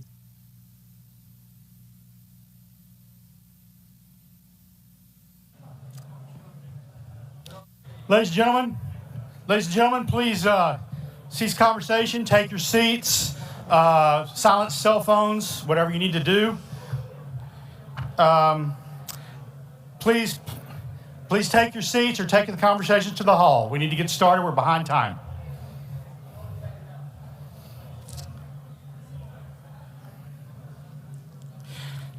This is panel 2A. I'm pinch hitting for a moment. We'll see if it winds up longer. It's understanding what's really happening to climate. If that's not the panel you wanted to hear, if you wanted to hear about the ESG, then you're in the wrong room. But if you're here, I'm going to assume that this is what you want to hear. I don't have the introductory materials for this, but we have a great panel, perhaps the most accomplished panel of any of the, of many accomplished panels. We've got some really stellar people here. I'm happy to introduce Dr. Judith Curry will be joining us live remote. Ross McKittrick, Dr. Ross McKittrick, he's on stage here, and Dr. Richard Lindzen, who I've long been an admirer of. And I'm not going to belabor it because I didn't prepare introductory materials. I'm going to let them go. I think we're going to let Dr. Lindzen go first. Oh, well, now, let me ask. I see Ross McKittrick's thing up. Should he go first? Okay, Dr. McKittrick will go first. My apologies.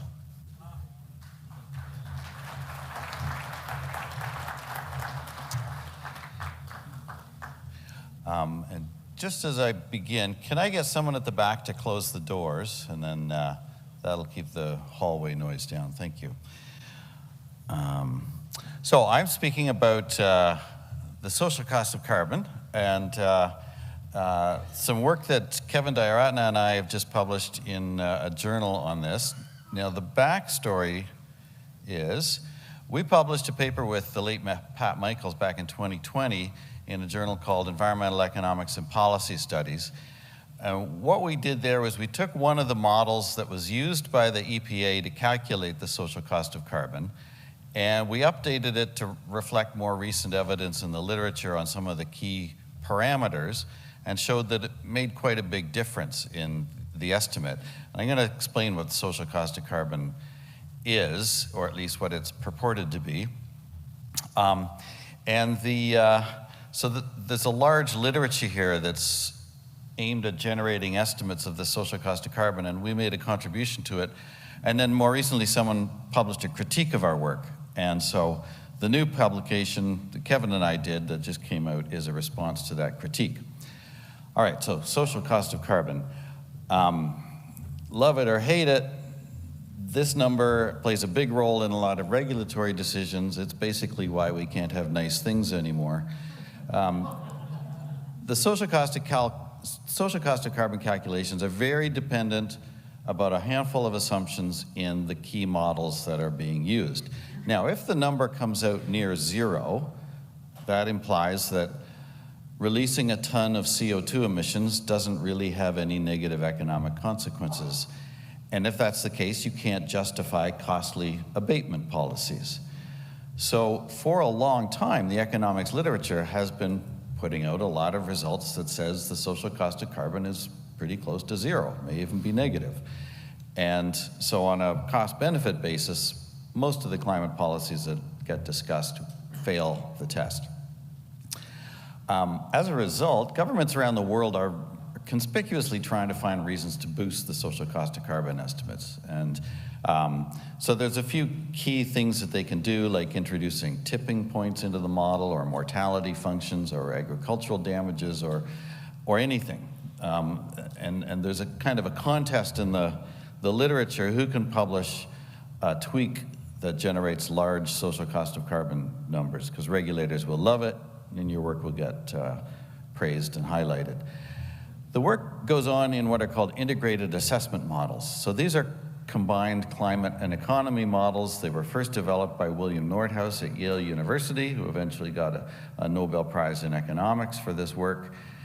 And the model runs an economy and a climate together over time and solves for the optimal social cost of carbon, optimal based on all the assumptions about the sensitivity of the climate to greenhouse gases, the damages from warming, and the costs of reducing greenhouse gas emissions. And it's especially that last part that matters. The cost of reducing greenhouse gas emissions is very high. And as a result, integrated assessment models have traditionally shown that most of our mitigation policies aren't worth doing. Nordhaus's work himself has shown that for the most part, you just have to live with it. That you can't really justify expensive emission abatement policies. And the way that's expressed in economic parlance is the optimal price of carbon is too low to justify aggressive emission cuts, certainly too low to justify net zero targets. Now, key parameters. First one is equilibrium climate sensitivity. And this is a parameter in the model that says how much warming would you get if the amount of CO2 doubles in the atmosphere. And obviously, if you have more warming, then that has bigger effects on the economy in the model. The discount rate is the parameter that says how much you should downweight costs and benefits that happen in the future compared to those that happen in the present. And then the CO2 sensitivity refers to how much agriculture productivity is boosted by having additional CO2 in the air. Now, the equilibrium climate sensitivity in these models, as used by the EPA, is based on something called the Rowe-Baker distribution. So the Rowe-Baker distribution, this was from a study published in 2007 that looked at the behavior of a whole bunch of climate models, and they drew that green line that you see there, a distribution of possible climate sensitivity estimates, and it ranges from a low of 1.5 degrees up to about 7.5 degrees at the upper end, and it has a median of 3 degrees. So when the EPA runs these integrated assessment models, they run it thousands and thousands of times and draw samples from the Rowe-Baker distribution, and then they get a distribution of social cost of carbon estimates. And they did that with 3 major integrated assessment models that go by the names of DICE, FUND, and PAGE. Now, as far as the discount rate, the Office of Management and Budget recommends for public projects a 7% discount rate. In the climate literature, a lot of economists say, well, we're talking about such long time horizons, we should use a lower discount rate. So typically in climate economic studies, people vary the rate from 2.5% to 7% just to see what the effect is. And then the CO2 fertilization, there's one model, the FUND model, that includes benefits to agriculture from all the extra CO2 in the air. The 2 others just ignore the effect altogether. So they don't have a CO2 fertilization effect at all. Now, what we did, Pat and Kevin and I, we took the FUND model and we made a couple of changes to it. So first of all, we took out the Rowe-Baker distribution and we used a new empirically based climate sensitivity distribution due to Nick Lewis and Judy Curry.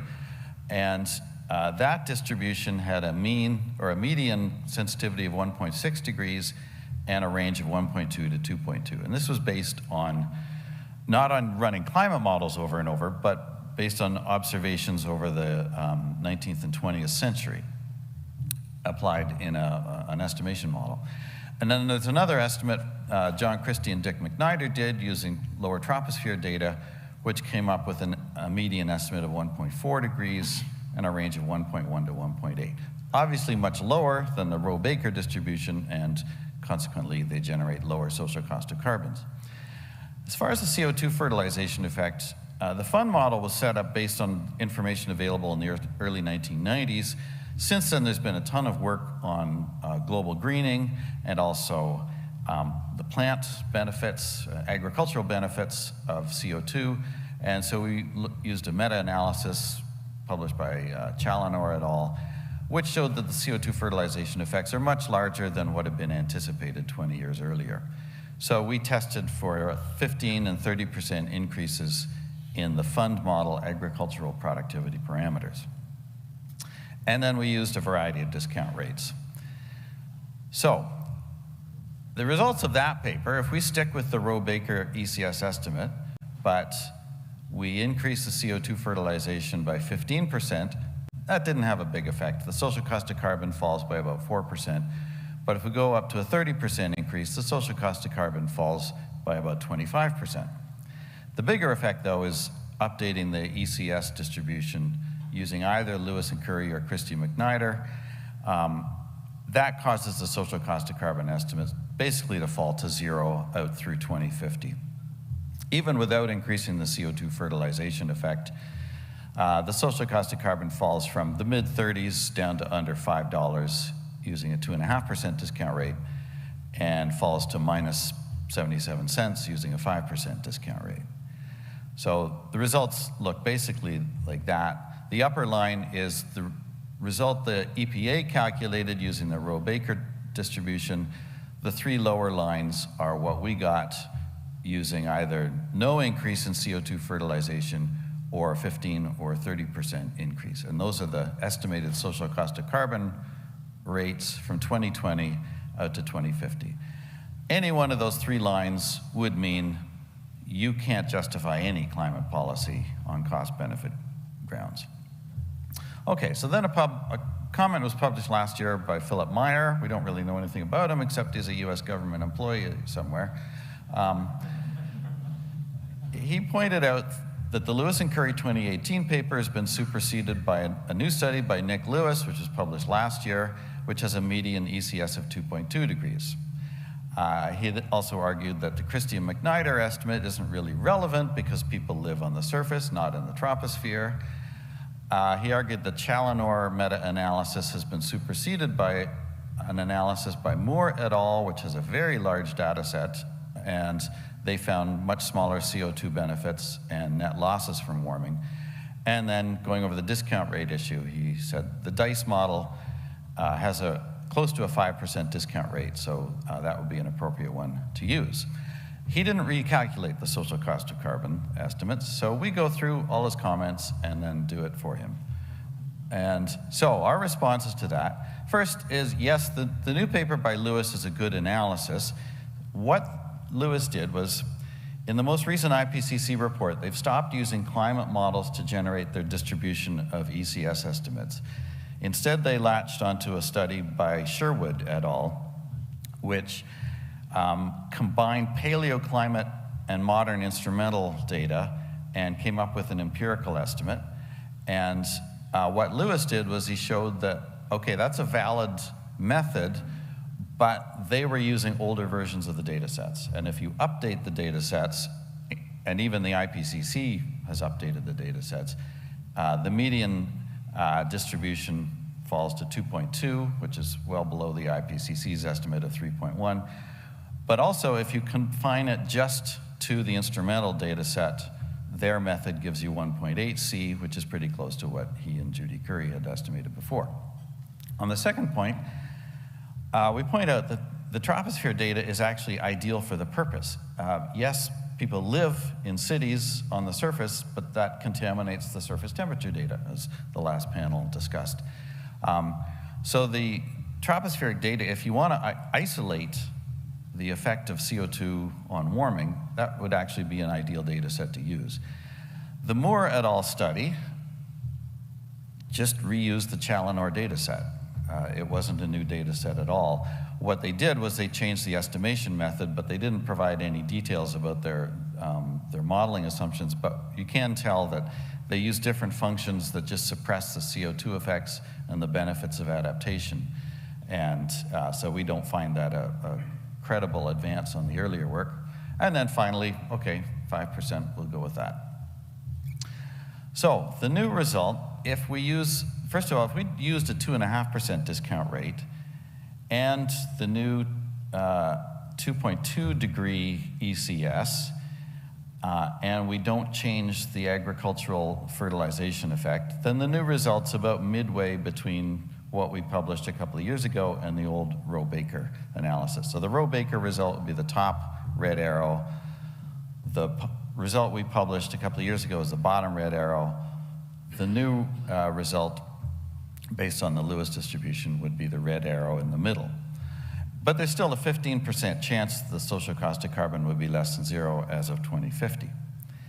If we use the 5% discount rate, the numbers there are probably too small for you to read, but under any assumption, using the 5% discount rate, but whatever CO2 fertilization effect we put in, using the Lewis 22 ECS estimate, the social cost of carbon is $3.39 as of 2050, and that's the highest it gets.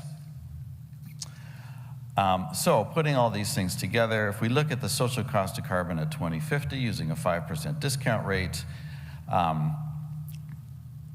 under the Rowe-Baker distribution, it's over $5, but using the new Lewis 22 distribution, it's $3.39, 33% probability that it's below zero, meaning CO2 is a net benefit.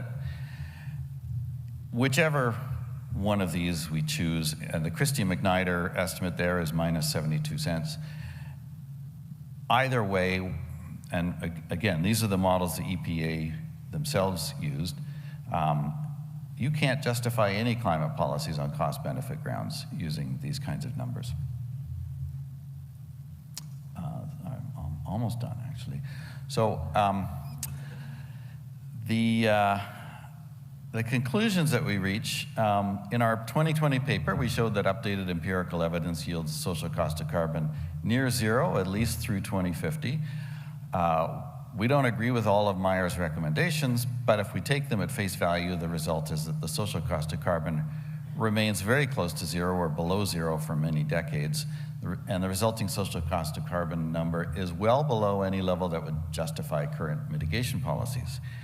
Now, none of this is to say that we agree with those models or with the parameter choices or things like that. The point here is to say, okay, this is how you guys constructed the case for your regulations, but you haven't used very good data in your models. So if we improve the data in your models, your own models say that you can't justify the policies. Working in a field like social cost of carbon calculations, it's always a moving target. So more recently, what's happened is the EPA seems to be gravitating towards a study that was put out by Resources for the Future, which now gets rid of all the integrated assessment models and has brought in a couple of brand new ones that no one's seen before. And they have much, much higher social cost of carbon estimates. So it's now going to be back to the drawing board to take those apart and figure out why it is that even though they've also conceded that the emission projections are way too high. So they've cut their emission projections quite a bit. But they're still getting, well, now the social cost of carbon estimates is about $170 a ton. So there's some magic sauce in there somewhere. And like I say, they're not even using the models that they used a couple of years ago, the 3 integrated assessment models, including the one that got a Nobel Prize. Now those are out the window, and they have brand new ones that we haven't seen before. So it's a moving target, like I say, but those are the last few findings that we've got into the literature. Thank you. We've got Dr. Curry's online talk already queued up, so we're going to go with her next, and then Dr. Lindzen will be the closing act, the old headliner, as they used to say with concerts when I would manage concerts.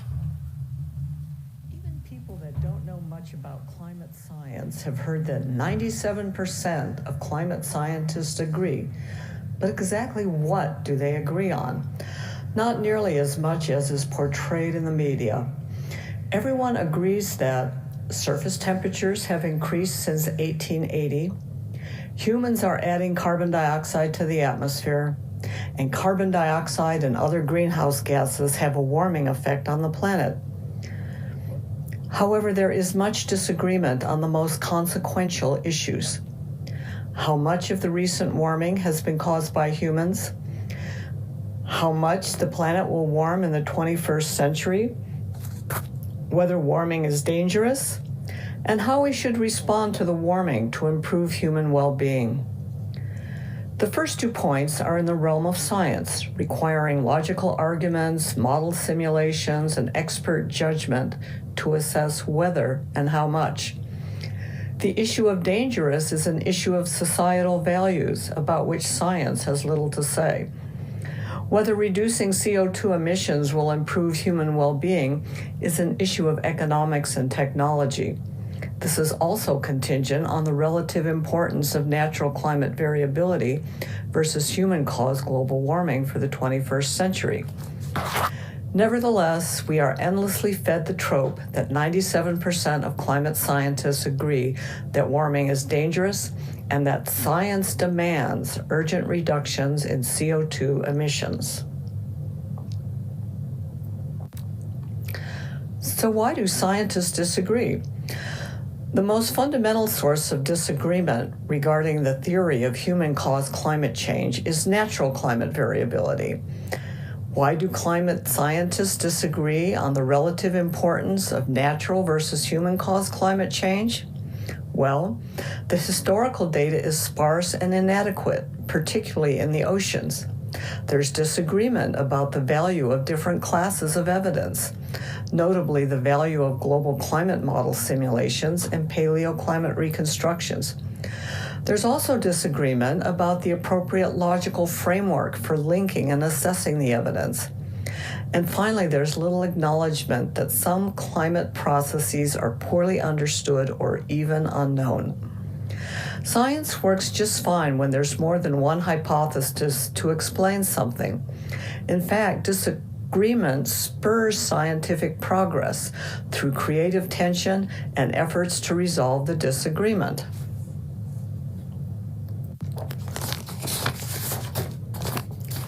In the 1990s, the IPCC made a fateful decision to formulate their reports around consensus. The IPCC arguably adopted a speaking consensus to power approach that sees uncertainty and dissent as problematic and attempts to mediate these into a consensus. The speaking consensus to power strategy acknowledges that available knowledge is inconclusive and uses consensus as a proxy for truth. The consensus to power strategy reflects a specific vision of how politics deals with scientific uncertainties. The IPCC's manufacture of consensus has done incalculable harm to climate science and the policymaking that is informed by climate science. An explicit consensus-building process has enforced overconfidence and belief polarization. Consensus beliefs are serving as agents in their own confirmation. Dismissal of skepticism has been detrimental to scientific progress. Over-reliance on expert judgment has motivated shortcuts in reasoning and hidden biases. And finally, narrow framing of the climate change problem has provided a basis for neglecting research in certain areas. So how did we come to the point when we're alleged to have a future crisis on our hands, but the primary solution of rapid global emissions reductions is deemed to be impossible? The source of this conundrum is that we have mischaracterized climate change as a tame problem with a simple solution. The climate change problem is framed as being caused by excessive carbon dioxide in the atmosphere, which can be solved by eliminating fossil fuel emissions. Both the problem and solution are included in a single frame. This framing dominates the UN negotiations on climate change. The framing on the right addresses climate change as a complex, wicked problem. This framing shows two separate frames, one associated with the causes of climate change and the other associated with solutions that can help reduce vulnerability to climate change. The larger frame on the right also includes natural causes for climate change, such as the sun, volcanoes, and slow circulations in the ocean. This framing is provisional, acknowledging that our understanding is incomplete and that there may be unknown processes influencing climate change. The frame on the left is about controlling the climate, whereas the frame on the right is about understanding the climate. Further, the framing on the right acknowledges the futility of control. Solutions on the right focus on managing the basic human necessities of energy, water, and food. Economic development supports these necessities while reducing our vulnerability to weather and climate extremes. My own understanding of climate change and human well-being is squarely in the framing on the right. The climate crisis isn't what it used to be. Circa 2013, with publication of the IPCC Fifth Assessment Report, the extreme emissions scenario, RCP 8.5, was regarded as the business as usual emissions scenario, with expected warming of 4 to 5 degrees centigrade by 2100. Now there is growing acceptance that RCP 8.5 is implausible, and RCP 4.5 is arguably the current business as usual emissions scenario. And this is according to recent reports issued by the COP 26 and 27. Only a few years ago, an emissions trajectory that followed RCP 4.5 with 2 to 3 degrees centigrade warming was regarded as climate policy success.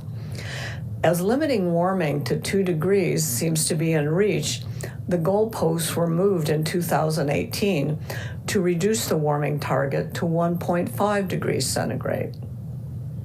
Climate catastrophe rhetoric now seems linked to extreme weather events. For nearly all of these events, it's difficult to identify any role for human-caused climate change in increasing either their intensity or frequency. The mainstream media is currently awash with articles from prominent journalists on how the global warming threat is less than we thought. The rationale for continuing to increase the alarm is that the impacts are worse than we thought, specifically with regards to extreme weather. Attributing extreme weather and climate events to global warming is now the primary motivation for the rapid transition away from fossil fuels. This rationale commits the logical fallacy of conflation. There are two separate risk categories for climate change. The first is impacts of the slow creep of global warming on sea level rise, contribution to regional water shortages, and hypothesized tipping points. The second is extreme weather events and interannual climate variability, which has little, if anything, to do with global warming.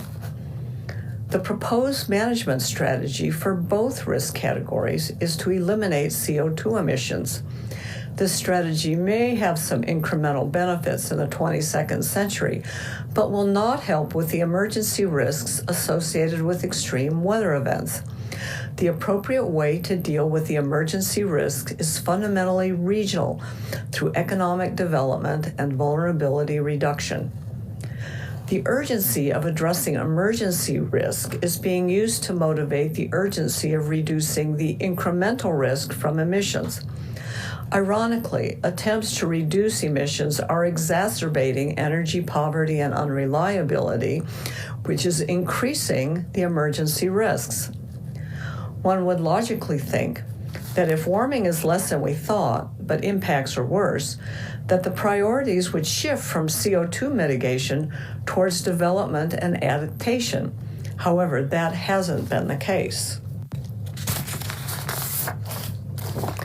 How did we come to the point where the world's leaders and much of the global population think that we urgently need to reduce fossil fuel emissions in order to prevent bad weather?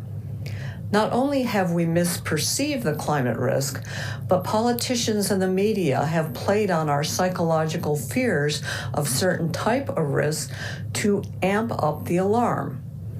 Psychologist Paul Slovic describes a suite of psychological characteristics that make risks feel more or less frightening relative to the actual facts.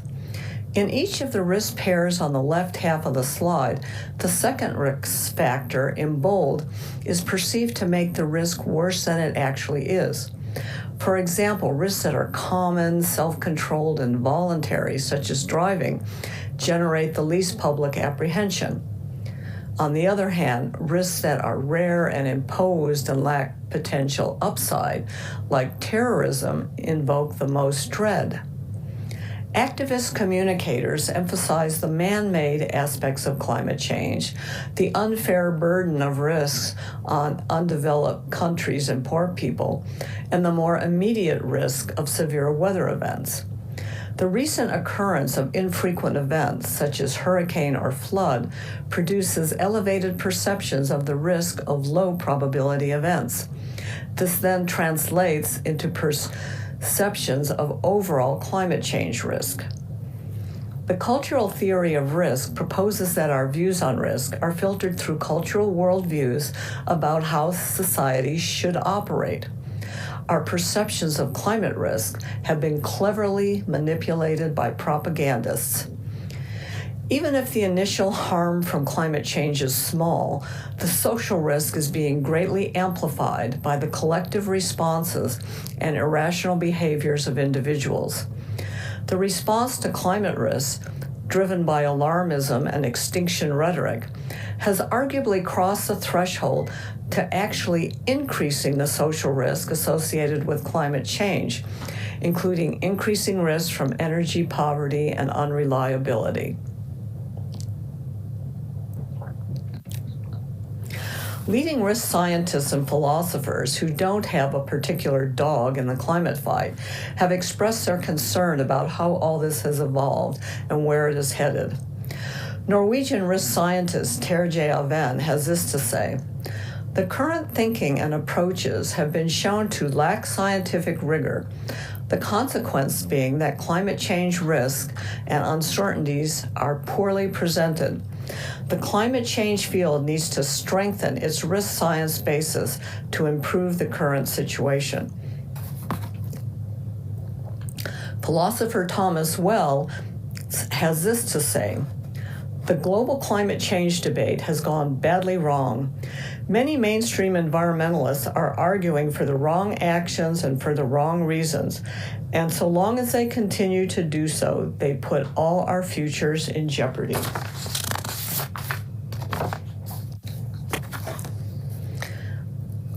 One of the reasons that the global climate change has gone badly wrong is that we have created problems at the interface between climate science and policymaking. Encroachment of politics into socially relevant science is unavoidable. Problems arise from many sources, and scientists, policymakers, and the media are all culpable.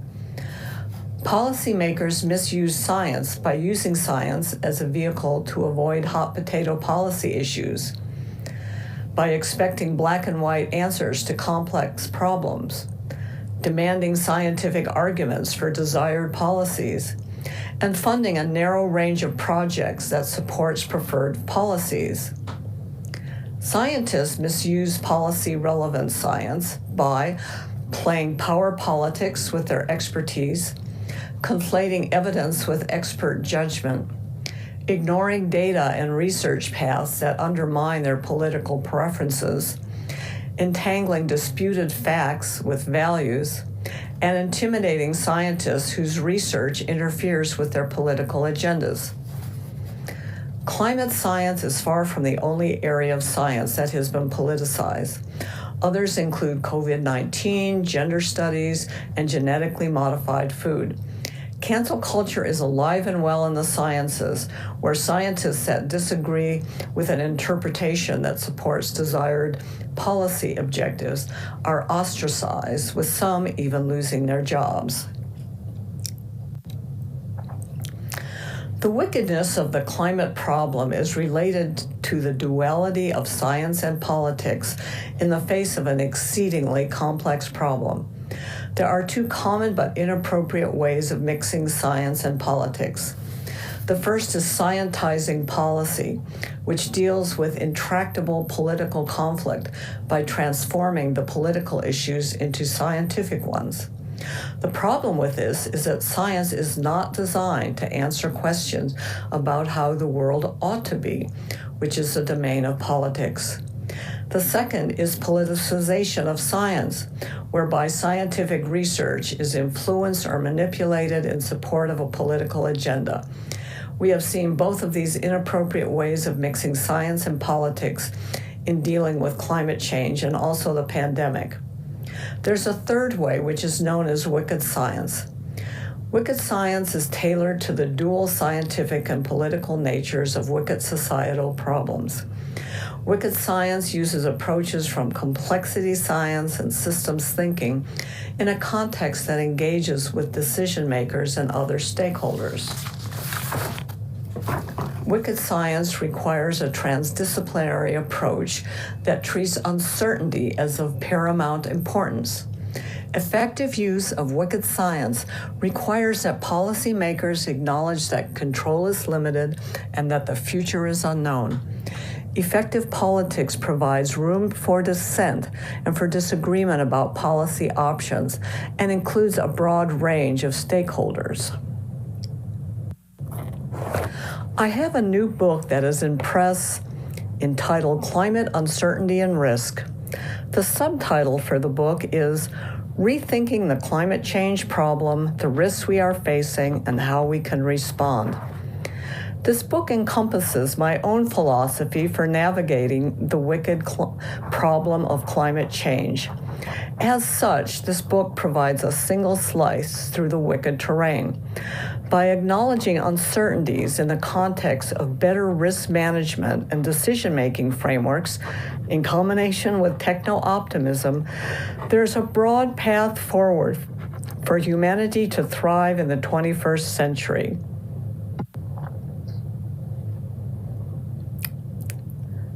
In many ways, this ICCC meeting is wicked science in action, with scientists, policymakers, journalists, business leaders, think tanks, and advocacy groups all in the same room.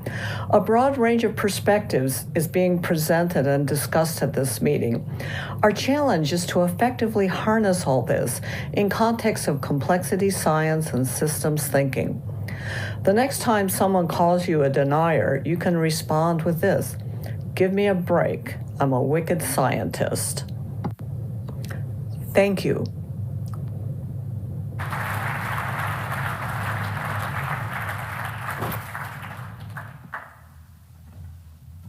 Dr. Richard Lindson's next. Okay. Well, let's see if I can see my slides. Yeah. Okay. The title is a little bit excessive, but it describes what I'm going to talk about, which is what I think climate is really doing, why I fear it doesn't matter with respect to policy, and why I think that matters might still turn around. Does this work? Yeah. Okay, here is a graph. Many of you may not have seen it. It's a simple graph John Christie and I put together. The vertical axis is temperature, degrees centigrade, and the horizontal axis is just various kinds of climate change that people know how to handle. Of course, these vary from place to place, and we've taken it from various cities in the US, all over the US, Seattle, Boston, so on. And at the far left, what you have, I don't know, no, I can't use a pointer. At any rate, is the warming we've seen over the past 120 years. That's barely budging off the bottom. And then we go to things like, from 8 a.m. to 10 a.m., and from sunrise to afternoon, and so on. And of course, it's increasing to very large amounts. And we deal with all of those. So a question arises, and the question is the following: How is it that the small seeming change in global mean temperature anomaly is taken to imply major climate change? And people don't deal with it. I notice even at this meeting, we bloviate about 2 degrees or 1.1 degrees and so on, and never deal with the fact we're dealing with something tiny that shouldn't be a problem. Well, let's consider. The answer, especially with Sherwood's use of paleoclimate, is something called polar amplification. The idea here is that the mean temperature change, for instance, during the Ice Age or during the Eocene, was around 5 degrees. And if 5 degrees in the change in the mean can be such remarkable change as a major ice age or the so-called climate optimum of the Eocene, then we better worry about small changes in sensitivity if they start approaching that. But where did this notion of polar amplification come from?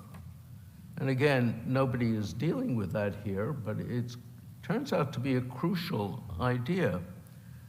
It comes from paleo data, and that's what I've just mentioned.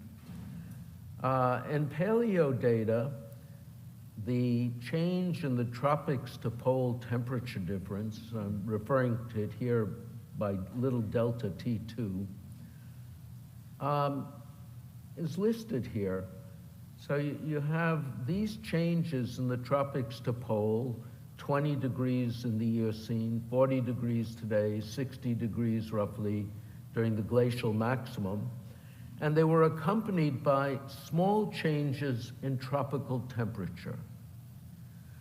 Now that has its own interesting history, and I won't dwell on it too much. The original studies of these phenomena, for instance, for the glacial maximum, actually had tropical temperatures increasing. And the original study by Shackleton in Burmsa for the Eocene had tropical temperatures decreasing. And that didn't look at all like what the climate alarmists were saying. So there's huge efforts to change it. And currently, the feeling for the Eocene by someone called Dan Schrager at Harvard is that it's the same as today. Nothing occurred. And for the glacial maximum, they've managed to squeeze out the possibility that it was also a degree cooler in the tropics. Okay, you talk about fudging data, gets easier as you go back further, but all I'm saying is it's always small compared to this. So the idea was, this could mean that small changes cause it, but the question is, was this really polar amplification of the small and uncertain tropical temperature change? And let's look at it. This is a kind of schematic of the temperature of the Earth. The horizontal axis is sine of latitude, so it gives an area averaging. The boundary between the tropics and the extratropics at x1 corresponds roughly to x1 equals a half, which is 30 degrees latitude. And you can go to the reference there if you want to derive it, it's trivial. But the average temperature here will be T1 minus this delta T2 fraction 1 minus x1 over 2. So that'll be roughly 1/4. Okay, so there you have a simple formula. And if you apply it to major climate change, what you find is, for the delta T2 component, you get about plus or minus 5 degrees, because it's 20 degrees change in delta T2, and you get almost nothing for delta T1. What that means is, obviously, that delta T bar is dominated by the second term, the change in tropics to pole temperature difference. Fair enough. But there's another question. Do we see anything like this in the current warming episode? And the answer is no. Here is the change in the tropics to pole temperature difference over the period 1880 to 2020. As you know, it gets smaller, it gets larger, it wobbles all over the place. It has almost no bearing to the mean. Moreover, the numbers, and I can barely see the index, but if you divide them by 4, they're pretty tiny. And you can see that now by comparing the mean temperature and the tropics, the global temperature. Orange is the global. And basically, the global tracks the tropics and is generally smaller and irregular. So we're dealing with 2 different climate changes. We're calculating our climate sensitivity based on the present, which seems to have nothing to do with major climate change. This is profoundly different. What's going on? Well, what's going on, in fact, is physics. The tropics and the extratropics represent profoundly different dynamical regimes. People here in Florida, I think, probably realize the tropics are very different from the extratropics. The prevailing winds are easterly in the tropics. In the extratropics, they're westerly. The major perturbations in the extratropics are the highs and lows that we associate with weather. We don't see the same type of thing in the tropics. They're smaller. There is a large Hadley circulation in the tropics. It ends at the subtropical jet, which forms the boundary to the extratropics. At any rate, so what's determining this? Why are the 2 profound regimes there? And it is because of the rotation of the Earth. I hope most of you are familiar with the term Coriolis force. Coriolis force effectively depends on the vertical component, the component perpendicular to the surface of the rotation vector of the Earth. So that's on the right there. And in the extratropics, the component perpendicular is significant, and in the tropics, it's almost parallel to the surface and does not inhibit cross isobar flow. What does that mean? Well, we'll see that in the next slide. The pictures again. The cross isobar flow in the tropics homogenizes horizontal temperature differences. And that, you'll see, is a characteristic of the tropics. The temperature differences with latitude are minimal. It tends to be pretty homogeneous.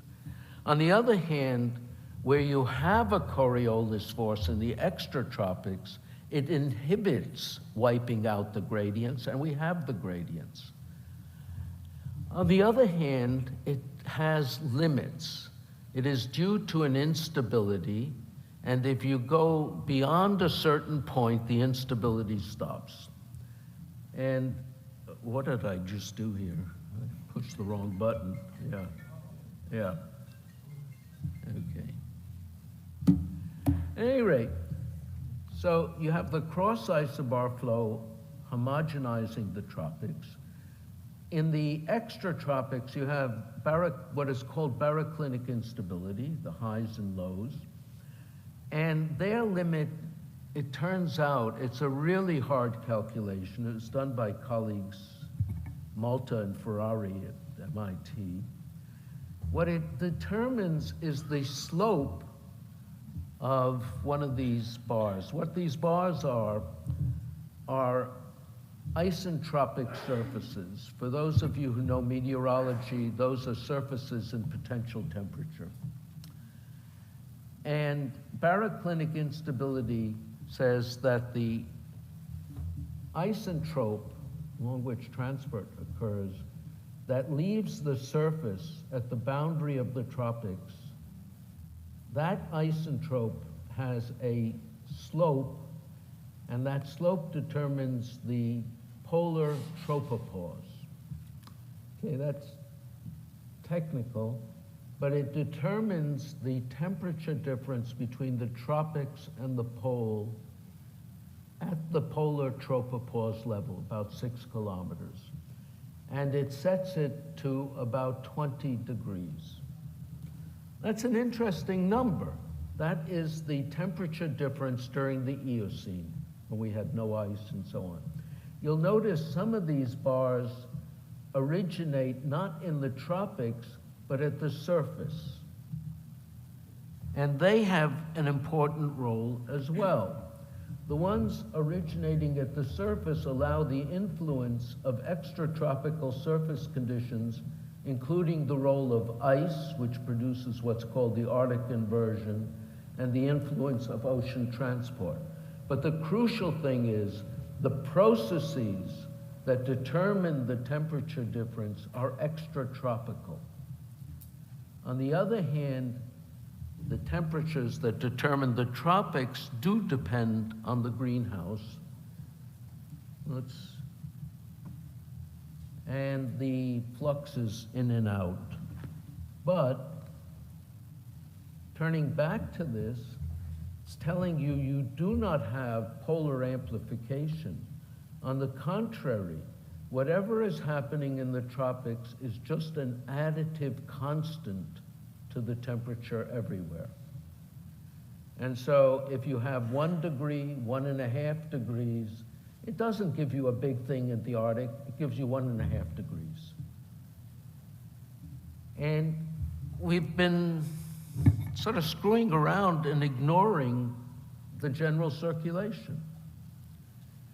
Without polar amplification, small warming remains small warming.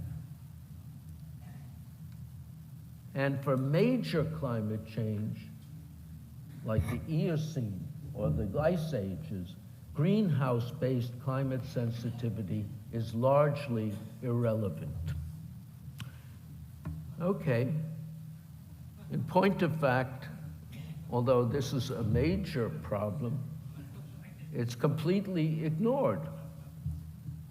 But, you know, part of the reason it's ignored is virtually every aspect of warming alarm narrative is faulty. Despite this, I think it is fair to say we are losing the battle in the policy arena. I differ with Greg on this, and I'd like to ask, why are we losing this battle? And the answers are pretty obvious. The alarmists control the funding, which allows them to entrain many scientists and scientific organizations, including the American Medical Association. I mean, this is crazy. For anything we show, there will always be some so-called scientist who will claim the opposite. They've been paid to. They take advantage of the insecurity of the public to denigrate skeptic claims, because they point out if the skeptics are wrong, then the public is at severe risk. They personally have more at stake financially. And they've learned from Goebbels that a big enough lie, repeated endlessly, becomes truth. And they are more sophisticated in preserving the narrative. And let me explain that. It took me a long time to realize that. They realize the utility of overt errors. So for instance, you point to things that have no relation perhaps to climate, but have the capacity to frighten people. Wildfires, extremes, obesity, autism, God knows, you'll have all of them associated with climate. And what is the implication? I think the people saying this know it's nuts. But the implication somehow is left that if they weren't misrepresented, they imply decarbonization. And so you could skip over all the logical steps that would be needed to do that and establish that if you see people getting fatter, it means you have to get rid of carbon dioxide. Keep the skeptics busy pointing to errors in things like climate sensitivity, while not questioning the narrative that the greenhouse effect determined major climate change. I'm as guilty as anyone of this. You know, you looked at the feedbacks and you said, these don't make sense, we don't know enough, and so on. And you forget that climate sensitivity calculated this way may not be the relevant thing to do. I have to give credit to Tony Heller, who quickly realized this because of a very simple thing. I mean, he was not into dynamics, but the climate of the Earth has dozens of climate regimes. How did one number correspond to sensitivity of this system to anything? The appeal to the insecurity of non-scientists is very important. A vast majority of the population cannot deal with graphs, numbers, and so on. We know this, and know it at the university from our humanities colleagues. So you appeal to their insecurity. They feel insecure about this by providing simple to understand narratives, even if they're wrong. So for example, when an Al Gore tells you CO2 is a blanket, that's a lot simpler than what I've been telling you. And its simplicity is a source of comfort to the scientifically illiterate. Okay, so where does this leave us? No. Humor is always a potent weapon, and we use that often, and I won't dwell on it much, but at MIT we have somebody who's anonymous called the Babbling Beaver. The beaver is the mascot of MIT. And he makes fun of what we're doing there. MIT is gathering our librarians to train climate catastrophists to control Wikipedia's narratives, and describes this in detail as a crazy thing MIT is doing. Some approaches defy parody. We make fun of the Medical Association, but this one I don't think you've seen. Came from a friend who is a professor of musicology, and it's a forthcoming meeting in Essen, Germany on music and climate change, artistic action in times of crisis. I could read it to you, but I don't think it would help you or me understand what the hell they're talking about. Inconsistency obviously doesn't matter. The Boston Globe, I think 2 days ago, had the following. It was describing the fact that we had a cold spell. It was really very cold, and 3 or 4 hospitals, I think 3 hospitals, had broken pipes, and they couldn't admit ambulances with emergencies. And so they were saying, here's an example of how climate is preventing healthcare. And then what do they conclude? Well, unfortunately, I have to go back. Can you go back on this? Yes. You can't see it. Somehow the slides screwed it up. Their conclusion is climate change is stealing New England's winters when they've just been talking about frozen pipes. I don't know. In any event, ordinary people do remain skeptical. For obvious reasons, the things that they're presented with are kind of nuts. The educated elite seem most vulnerable, and people have mentioned Orwell, and he did famously say, there are some things so stupid that only intellectuals could believe it.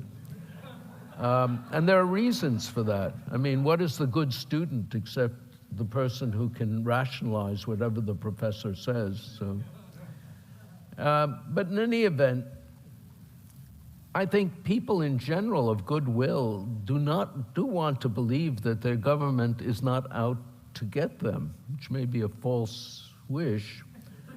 There follows my take on the issue from 31 years ago, and I'll read that to you. Such weak predictions feed and contribute to what I have already described as a societal instability that can cascade the most questionable suggestions of danger into major political responses with massive economic and social consequences. I've already discussed some of the reasons for this instability: the existence of large cadres of professional planners looking for work, the existence of advocacy groups looking for profitable causes, the existence of agendas in search of saleable rationales, and the ability of many industries to profit from regulation, coupled with an effective neutralization of opposition. It goes almost without saying that the dangers and costs of those economic and social consequences may be far greater than the original environmental danger. That becomes especially true when the benefits of additional knowledge are rejected and when it is forgotten that the improved technology and increased societal wealth are what allows society to deal with environmental threats most effectively. The control of societal instability may very well be the real challenge facing us. This was 1992. Well, we're now in 2023. We failed to control the societal instability. However, the pain, the evil, and evident uselessness associated with the proposed policies seems to be turning the tide. After all, normal people will, one hopes, want a second opinion before being forced to suffer, especially if the suffering serves no environmental purpose, regardless of what one thinks about climate. Thank you.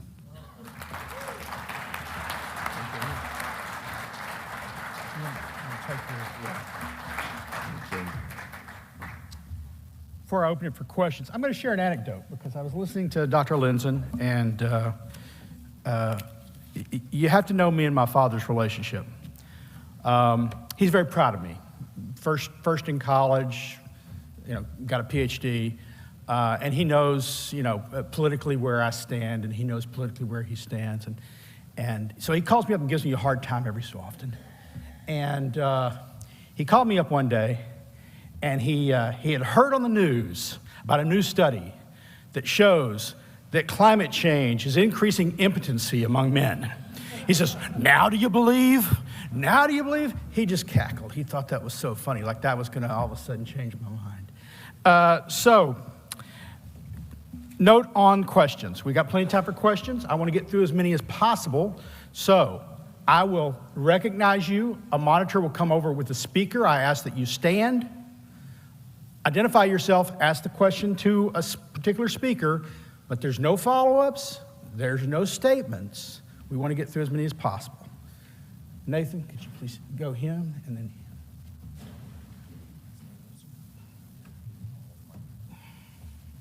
I'm Manali Darakshani from New York. This is a question for Dr. Lindzen. I agree with you that the educated elite are the most prone to alarmist propaganda.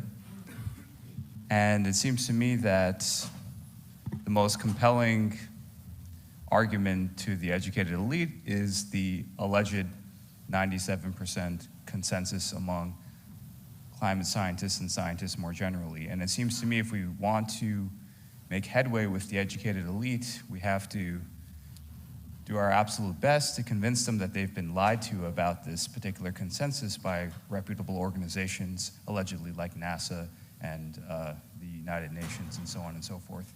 Do you agree with that? Not entirely. At a more cynical level, I think nothing will help the educated elite. But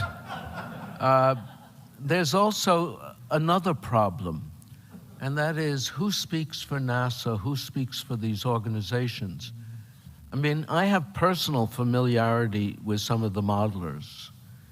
I know that they know that their models are in fact producing net benefit.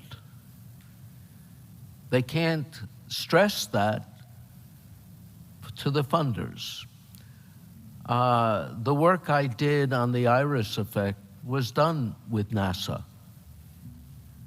In all these organizations, the names are used to intimidate the people who are not familiar with the details. Even the IPCC, Steve Koonin has this book, which I think is very fine. It has nothing to do with making a scientific case for no warming. Rather, it's saying, what does the official documentation say? So you go to the scientific section of the IPCC. Does it speak of an existential threat? No. It speaks of something very modest. You go to all these documents, and it's the things you've heard early in the meeting, these trends are not occurring, and so on. So the question is, this 97%, yeah, it's a number people like to quote, but he's pointing out the documents that they're basing this on don't say anything of that sort. So when you start attacking NASA, you start attacking NOAA, and so on, there will be an official there that may justify your attack, but very often their documents don't.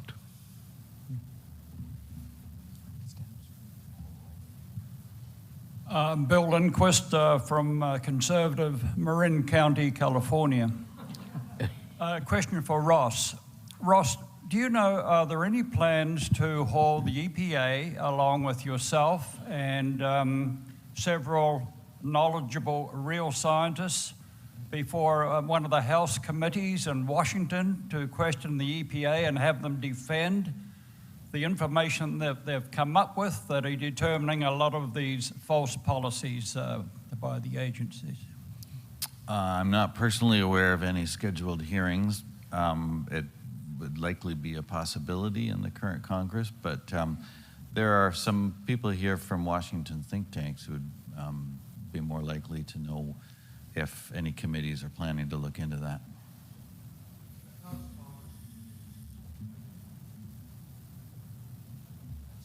The statement was that the House Commerce Committee is planning to do that. Hello, Sean Bigler, gentleman farmer, Gainesville, Zone 8B. So my question is, as a layperson, I want a question for Ross. I want some real life examples of the social cost of carbon.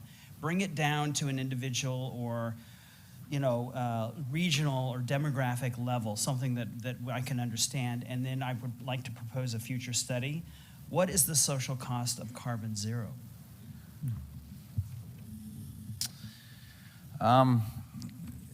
The studies that are done that try to come up with the social cost of carbon,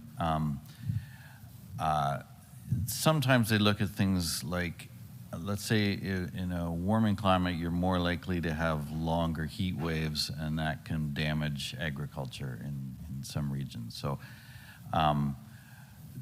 a lot of them, though, are much more speculative than that, and they just look at large-scale correlations between economic activity and temperature. Does productivity go down in really hot weather?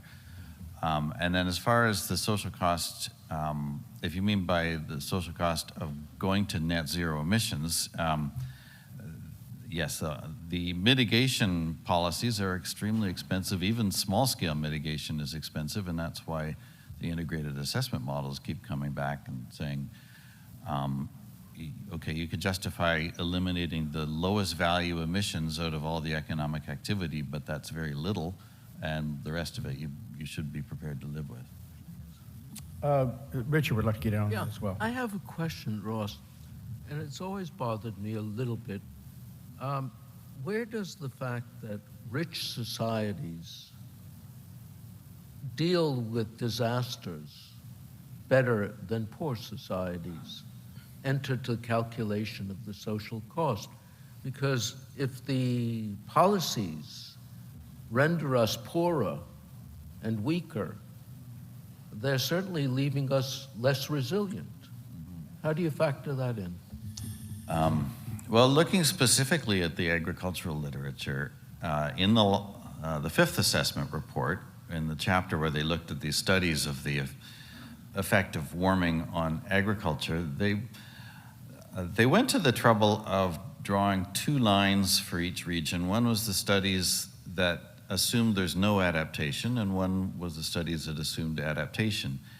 And of course, if you assume adaptation, then the warming is pretty much benign and has no cost. And if you assume no adaptation, then yes, warming is a problem, but everything's a problem if you don't adapt. So I don't know why people bother doing studies where they assume there's no adaptation. You wouldn't survive the transition from summer to winter if you assume no adaptation.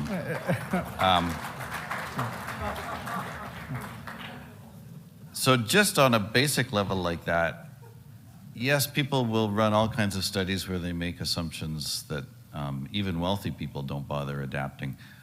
But once you admit that adaptation actually eliminates most of the downside risk, that raises the obvious point that, well, then the best thing would be for low-income countries to grow and increase their income.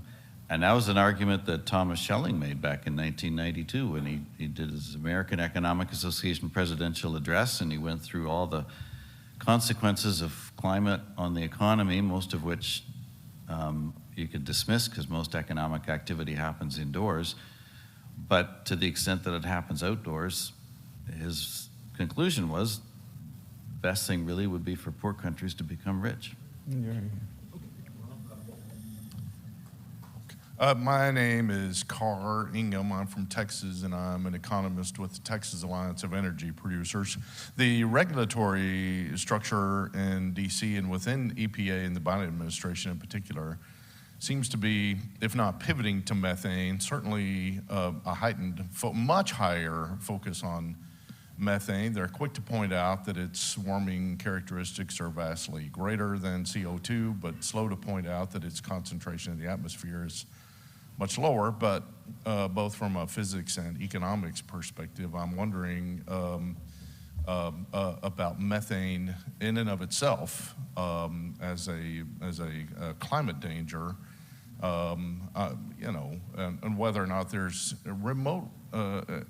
any remote justification for this heightened focus on methane regulation, attaching a fee to methane from oil and gas production and then on down the stream. I mean, this is what we're looking at, and this is what oil and gas producers and others involved in that industry are presently facing in terms of regulatory threat. Is Will Happer here? Oh, you should answer that. Yeah, I think that would be advisable. Will has studied that. Put the mic over to Will. It's Professor William Happer of Princeton, Emeritus. Well, let me try and say something without. He's getting your microphone there. Yeah, per added methane molecule, one methane molecule is worth 30 roughly CO2 molecules. So yes, it's 30 times more effective per molecule than CO2. But as I think the gentleman pointed out, the rate of increase of methane is much slower than CO2. Methane is increasing 300 times more slowly in the atmosphere than CO2. So you divide 30 by 300, you get 1/10. So methane's contribution to warming, and whatever it is, it's about 1/10 that of CO2. Now, the other thing about methane is that it doesn't last long in the atmosphere. It's got a lifetime of about 10 years, 8 years, something of that order, because it gets oxidized, it burns. And so the IPCC, as is their wont, says, well, we can make that into an amplification mechanism, so we might be able to double the effect of methane because if it oxidizes up in the stratosphere to water, which is a very potent greenhouse molecule, the most, then it will amplify the effect. So they're able to make that number of 30, maybe 40 or 50, but it's still trivial. So the answer is that there is no reason to regulate methane. But the gentleman, he's had, this gentleman in the white has had his hand up forever.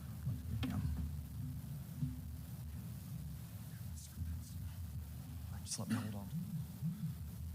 Hi, Ron Birdie, Free State of Florida.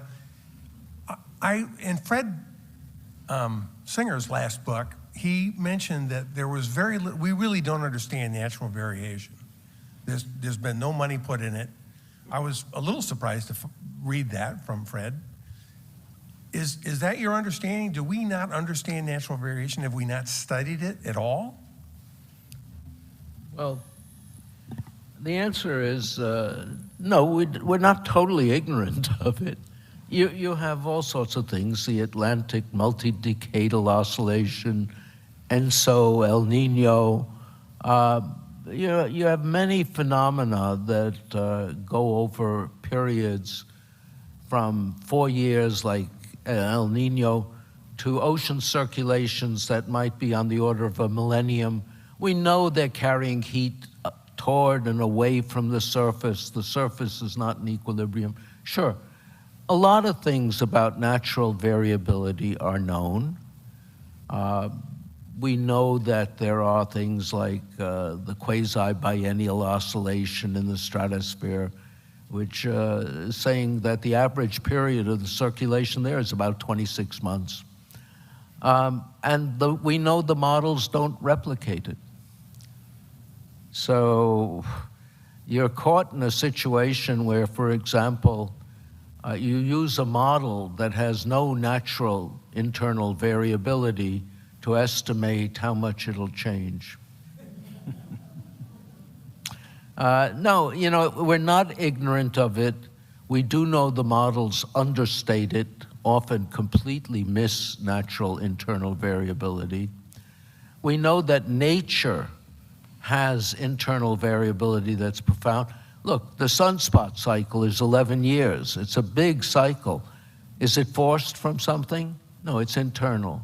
Our magnetic field reverses every so often. Is that from some external force? No. Internal systems vary by themselves. They don't need any forcing. And we know that. The social cost of carbon is obviously being used as a weapon, in justification of radical changes. One model that we used to think of as the reality check is the EPA's own MAGIC model. Would you comment as to the value of the MAGIC model as a contra to some of these other models? The MAGIC model, as I understand it, is a very simplified climate model. So you can run scenarios in it and get a handful of aggregate global average measures out of climate outcomes. So in that sense, that can be used as a way of checking the simplified climate models inside the integrated assessment models. It may have been done, but I'm not sure that it's actually been done. And it is something that's on my to-do list. A colleague in the UK has written about problems in the integrated assessment models that they get not just too much warming, but it happens at the wrong time. And so I mentioned the Rowe-Baker distribution. Gerard Rowe actually wrote an article a few years ago criticizing the use of integrated assessment models with high climate sensitivity, because he said the MAGIC type models, you can have a high climate sensitivity, but the time to adjustment or the time to equilibrium then stretches out a long, long time. So it might take 1,000 years to get that much warming to happen. Whereas in the integrated assessment model, if you increase the climate sensitivity, it'll give you a lot more warming, but on exactly the same schedule. So the warming happens way too fast in integrated assessment models. I haven't really seen much being done on that point, but it's a good point, and I think the climate component of integrated assessment models really deserves a lot more scrutiny. By the way, Bruce Everett at the CO2 Coalition has I think, a code available to anyone. It may even be a simple spreadsheet These integrated assessment models are not very complicated. Any of you can run the DICE model on your PC or Mac and fool around with the different parameters involved. And the point of Bruce's code was to show you you could get any social cost of carbon you wanted. This is, we're quickly running out of time. This is going to be the last question. Well, okay. All right. Well, you have to, okay, thank you. Just an observation I'm Ben Zeiker from the American Enterprise Institute. Ross, on one of your slides, you had just a very passing reference to some economists arguing that for a discount rate lower than 7% on the grounds there's a long time horizon. You know, because you're a much nicer person than I, you really didn't mention how venal, really what they're arguing is that intergenerational equity requires that. And as if future generations would be better off inheriting a capital stock less valuable rather than more valuable. And just to demonstrate how venal it is, if you look at the regulatory impact analyses from the Biden administration, they use a 3% discount rate applied to the benefit stream, but a 5% discount rate applied to this cost stream in these proposed regulations. And so they're biasing the analysis in favor of the benefits rather than the costs. It's really much worse, frankly, than you have suggested. Back 15 years ago or so, the Stern Review came out from the UK government, and the Treasury expert, Nicholas Stern, argued for very aggressive emission control policies on the basis of an analysis where he had a discount rate extremely low, about like 1.5% or below that. And he took a fair amount of criticism from people like Nordhaus, but also Amartya Sen and other of his colleagues, who pointed out that if you use that kind of discount rate, you are privileging today's wealthy at the expense of tomorrow's poor. Mm-hmm. And it's the distributional consequences of using an extremely low discount rate are, it's an approach that we wouldn't take in today's world. We wouldn't want policies that deliberately benefit the rich at the expense of the poor, although I say that and I think, well, that's what most climate policy does. People seem to like it quite a bit. But in principle, you don't want to be doing that, and that's the downside of an extremely low discount rate. Yeah, climate policy is the transfer of wealth from the poor and rich countries to the rich and poor countries, right? Thank you. Sorry for my inadequate introduction, but I want to take time to thank our speakers.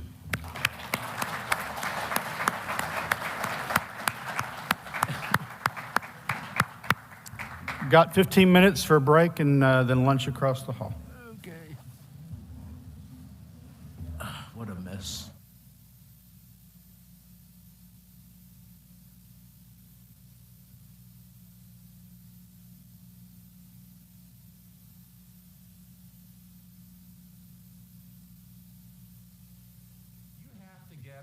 Vehicles, no matter what fuel they're using, inspected to produce a global warming rating. And he had to produce this crazy sticker to put on the side of the vehicle in order to be able to sell it, to give it a global warming rating.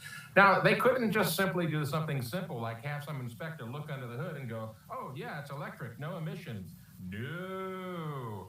California, in their infinite wisdom, made you go through dynamometer tests, emission sniffing tests, all that crap in order to sell an electric vehicle. And they wanted $30,000 to do this test, and there was only one facility within reach of me down in Los Angeles, that's 600 miles away. Anyway, bottom line is that California killed my electric vehicle business because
mirage of electric vehicles. Basically, he pointed out some really interesting things that, Jim, if you have that URL up, I'd certainly appreciate bringing up that webpage. But in the meantime, I'm going to turn it over to Linnea and see what you have to say about electric vehicles. You've had some experience with energy density. What do you think? You're muted. Sorry about that. The chart says it all. I mean, the battery issue in particular is one that I think is a little bit hard for people to really wrap their head around. So you get an electric car, and the first thing that people who have to replace the battery on their electric car find out is that it's nothing like replacing the battery in a normal car. The electric car battery tends to be like the entire undercarriage of the vehicle. It's crazy. I've only recently actually seen what that looks like. And I had been assuming that it was quite a bit of a smaller battery pack. And it's unbelievable. And these lead acid batteries in particular that you're talking about, well, if you're concerned about the environment, the construction and the manufacturing of the lead acid batteries in China and India, there's a couple of studies that have come out that have shown that it's actually leading to some pretty severe lead leakage into the environment and into potable water sources. Yeah. So there's a lot of questions. And of course, any industrial operation is going to come with some degree of risk, depending on the location, some more than others. Places like China don't seem to care very much at all about that kind of leakage. So it's going to be a lot worse coming from them than if the United States were manufacturing these things. But there are a lot more questions that need to be answered in regards to the environmental friendliness of an electric vehicle than we're led to believe. You know, when people's only concern is carbon dioxide, they overlook a whole lot of other issues. They sure do. They sure do. Let's go back to that webpage real quick before we get to you, Sterling, because I want to point out something to people. Jim, if you'll scroll down just a little bit. Jim Lakely, our producer, is working in the background for me today. If you'll scroll down a little bit, the analysis that Willis did basically found that over the past 10 years, the amount of gasoline that was saved by electric vehicles, even though they're growing exponentially, came down to 2 days worth of gasoline compared to the whole U.S. consumption. That's what we've gotten out of electric vehicles over the past decade. It's futile. I mean, there's no impact of any significance towards reducing CO2. Sterling, what do you have to say? Yeah, billions in subsidies, 2 days worth of gas saved. Probably less of an impact on gasoline consumption than even ethanol. And ethanol has almost no impact on gasoline consumption. You know, there are you talked about full disclosure. I've seen some comments where someone said they had an electric vehicle. My mom has a hybrid vehicle, and she has for a few years. With the warranty's out, her battery pack goes out. The battery pack costs more than the car's value. Yeah. If it were a normal internal combustion engine, she could replace the battery and the transmission for less than the battery pack. Mm-hmm. And it would not be more than the car's value. Now that's for a hybrid. Can you imagine how much more expensive it is for a full electric? The battery packs there are much larger. They're much heavier. And by the way, you know, your shade tree mechanic can't replace those things. You have to go to specialized dealers. It turns out she took hers to Firestone. They said, we can't do this. You need to take it back to the dealer. Concerning your electric car, that wouldn't even be allowed in the United States to be sold today, Anthony. Leave California's particular idiocies aside. Under the Biden administration's plan for electric vehicles, it has to be largely made in the U.S. The component parts have to come from the U.S. They have to be built using union labor that pays prevailing wages. That wouldn't work. So, you know, this is both a subsidized jobs program and no good for the environment. Terrible for laborers in the countries. You know, basically, someone wrote this week, it's electric vehicles are the blood diamonds of the modern age because of the slavery, because of the forced labor, the child labor that's used to get the materials that go not into the lead, not into the lead, but into the lithium ion, which are the most common batteries for these things. And then, leaving all that aside, the damage it's doing to our electric grid and the damage it does to your homes if it happens to catch fire while it's just sitting there, folks. You know, one country after another, one state after another have pulled public electric vehicles off the roads when they caught fires, just sitting in streets. Speaking of which, we have a video of what has happened to a Tesla when Hurricane Ian went through Florida. And the problem that we had was that a lot of the owners of electric vehicles chose not to use them for evacuation because they didn't want to risk getting stuck on the roads where they couldn't get a charge. And so they left them. And what happened to them? They got invaded with salt water. And as a result of being invaded with salt water, they caught fire. Jim, let's take a look at that video. It is fascinating to watch, and it's got captions here. This apparently, they tried to drive it after it had gotten salt water in it, and of course, it's out on the main thoroughfare. The problem is that lithium and water don't mix. Even worse with salt water because it corrodes into the battery terminals and so forth. And they're trying to put it out with water, and they're only making it worse. I mean, to be fair, any car that gets flooded like that is going to have some problems. But most gasoline cars, I'm not aware of a single gasoline car in Florida, internal combustion engine car in Florida, that after the hurricane passed, spontaneously combusted. I'm not aware of that. But dozens of electric vehicles did that. It's idiocy. It puts us in danger. It harms our electric power supply. And for me, look, I'm one guy, but for me, the most important factor mitigating against electric vehicles is they don't satisfy the way I travel or need. I did an analysis. There are something like 40 vehicles right now, electric vehicles that you can buy. If you want to buy them, you can buy them, and the government will be more than happy to give you a big subsidy if you do.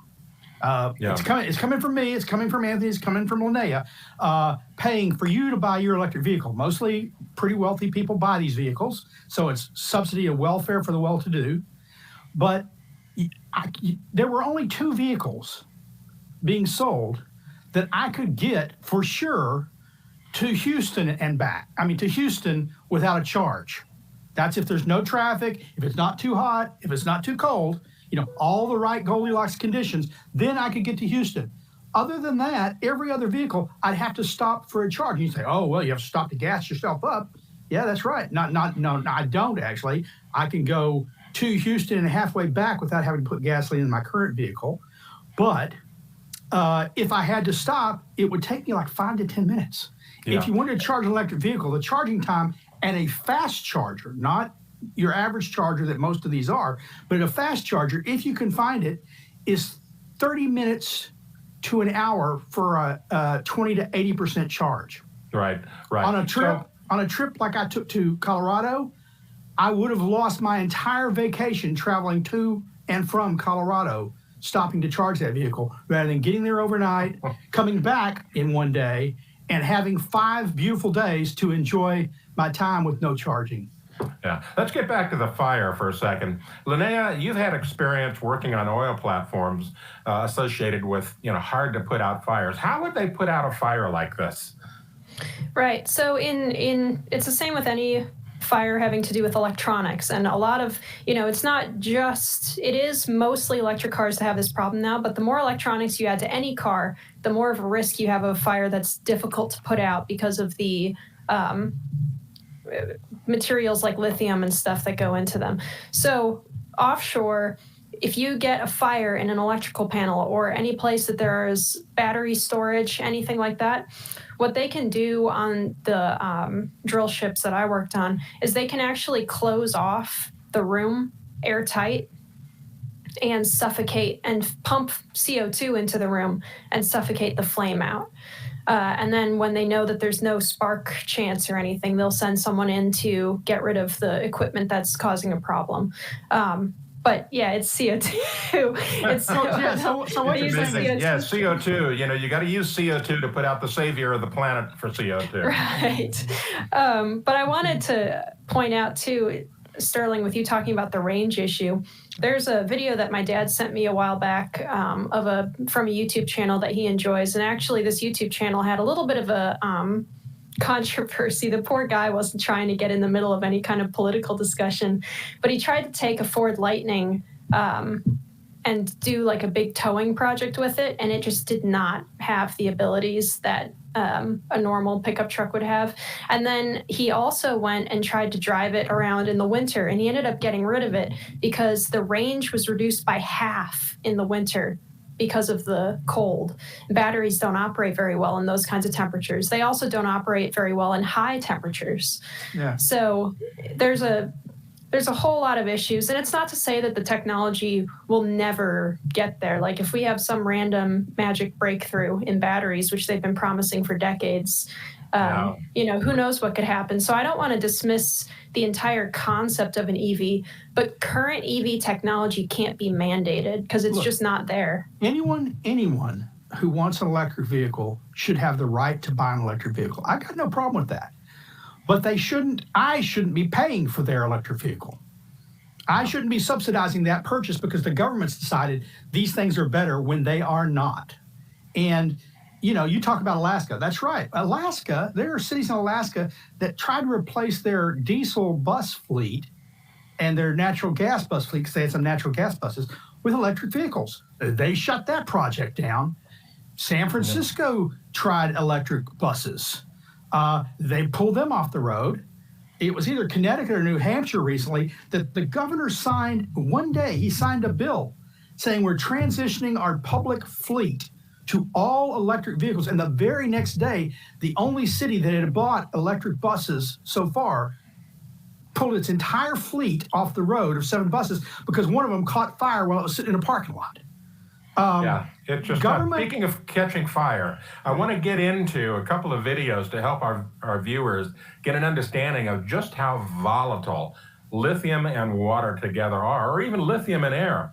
Well, we've got this one clip here of this battery fire of a laptop type battery. Okay, now he's basically puncturing the battery with a push pin from a bulletin board. Look at that. That thing, this is why they worry about these things on airplanes. Yeah. With that kind of volatility, I mean, it's like a blowtorch going off. Can you imagine that in a confined space of an airplane?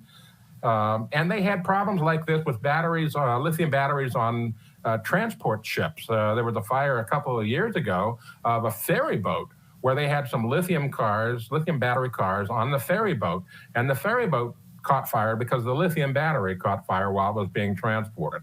Now we have another clip after this one that shows what happens when you put lithium, pure lithium metal, and water together. Now you may remember in high school you put sodium in water and it exploded. Well, lithium is twice as volatile as sodium when you put it into water. And not only that, it does something else that's very, very unique. Watch. It produces hydrogen gas. As you know from the Hindenburg, hydrogen is extremely flammable. And here it's what they do. They capture that hydrogen in a test tube, put it over that candle and watch. Boom. So the lithium, when it reacts with water, it produces hydrogen gas and oxygen. It's a self-sustaining reaction. And this is why it's so explosive and so problematic. And so we have literally now hundreds of thousands, if not millions, of ticking time bombs out there on the road that if they get, in an accident or they get water incursion or anything, they're going to catch fire and burn up. And this is something that doesn't happen with gasoline or diesel vehicles. As Sterling pointed out, none of them spontaneously combusted during Hurricane Ian. Well, but you said if anything happened. No. The problem is worse than that. It's nothing has to happen and they can still combust. Yeah. Just sitting there, the batteries can heat up when they're not being used, when they're not charging, they can catch fire. It happened in India with scooters. It's happened in the U.S. It's happened at battery backup power plants where the units were sitting there adding power to the grid, and all of a sudden, boom, fire breaks out. Now, I love the idea that you have to use carbon dioxide to put out these fires. I can see us, now the terrorist gets on the airplane with a cell phone, punctures it with a pin, sets off the fire, and they say, oh, we got to cut off the oxygen and pump in CO2. Everybody's dead, but the fire's out. Yeah. It's well, that might be the crazy. next terrorist attack. That could very well be a terrorist attack. Now that you showed me that, it's like, oh, I didn't realize it was that easy. That scares me. And, it just gets worse and worse and worse. And government keeps plodding along, saying we're going to force the replacement. No new internal combustion engines after 2035, right? And where's the power going to come from? What are we going to have to do to the grid? Where is all the materials going to come from? We are trading energy independence. We went from energy independence to energy dependence largely on OPEC for a while, under Trump to energy independence again, and now we're going to have energy dependence on China. That's a good trade-off.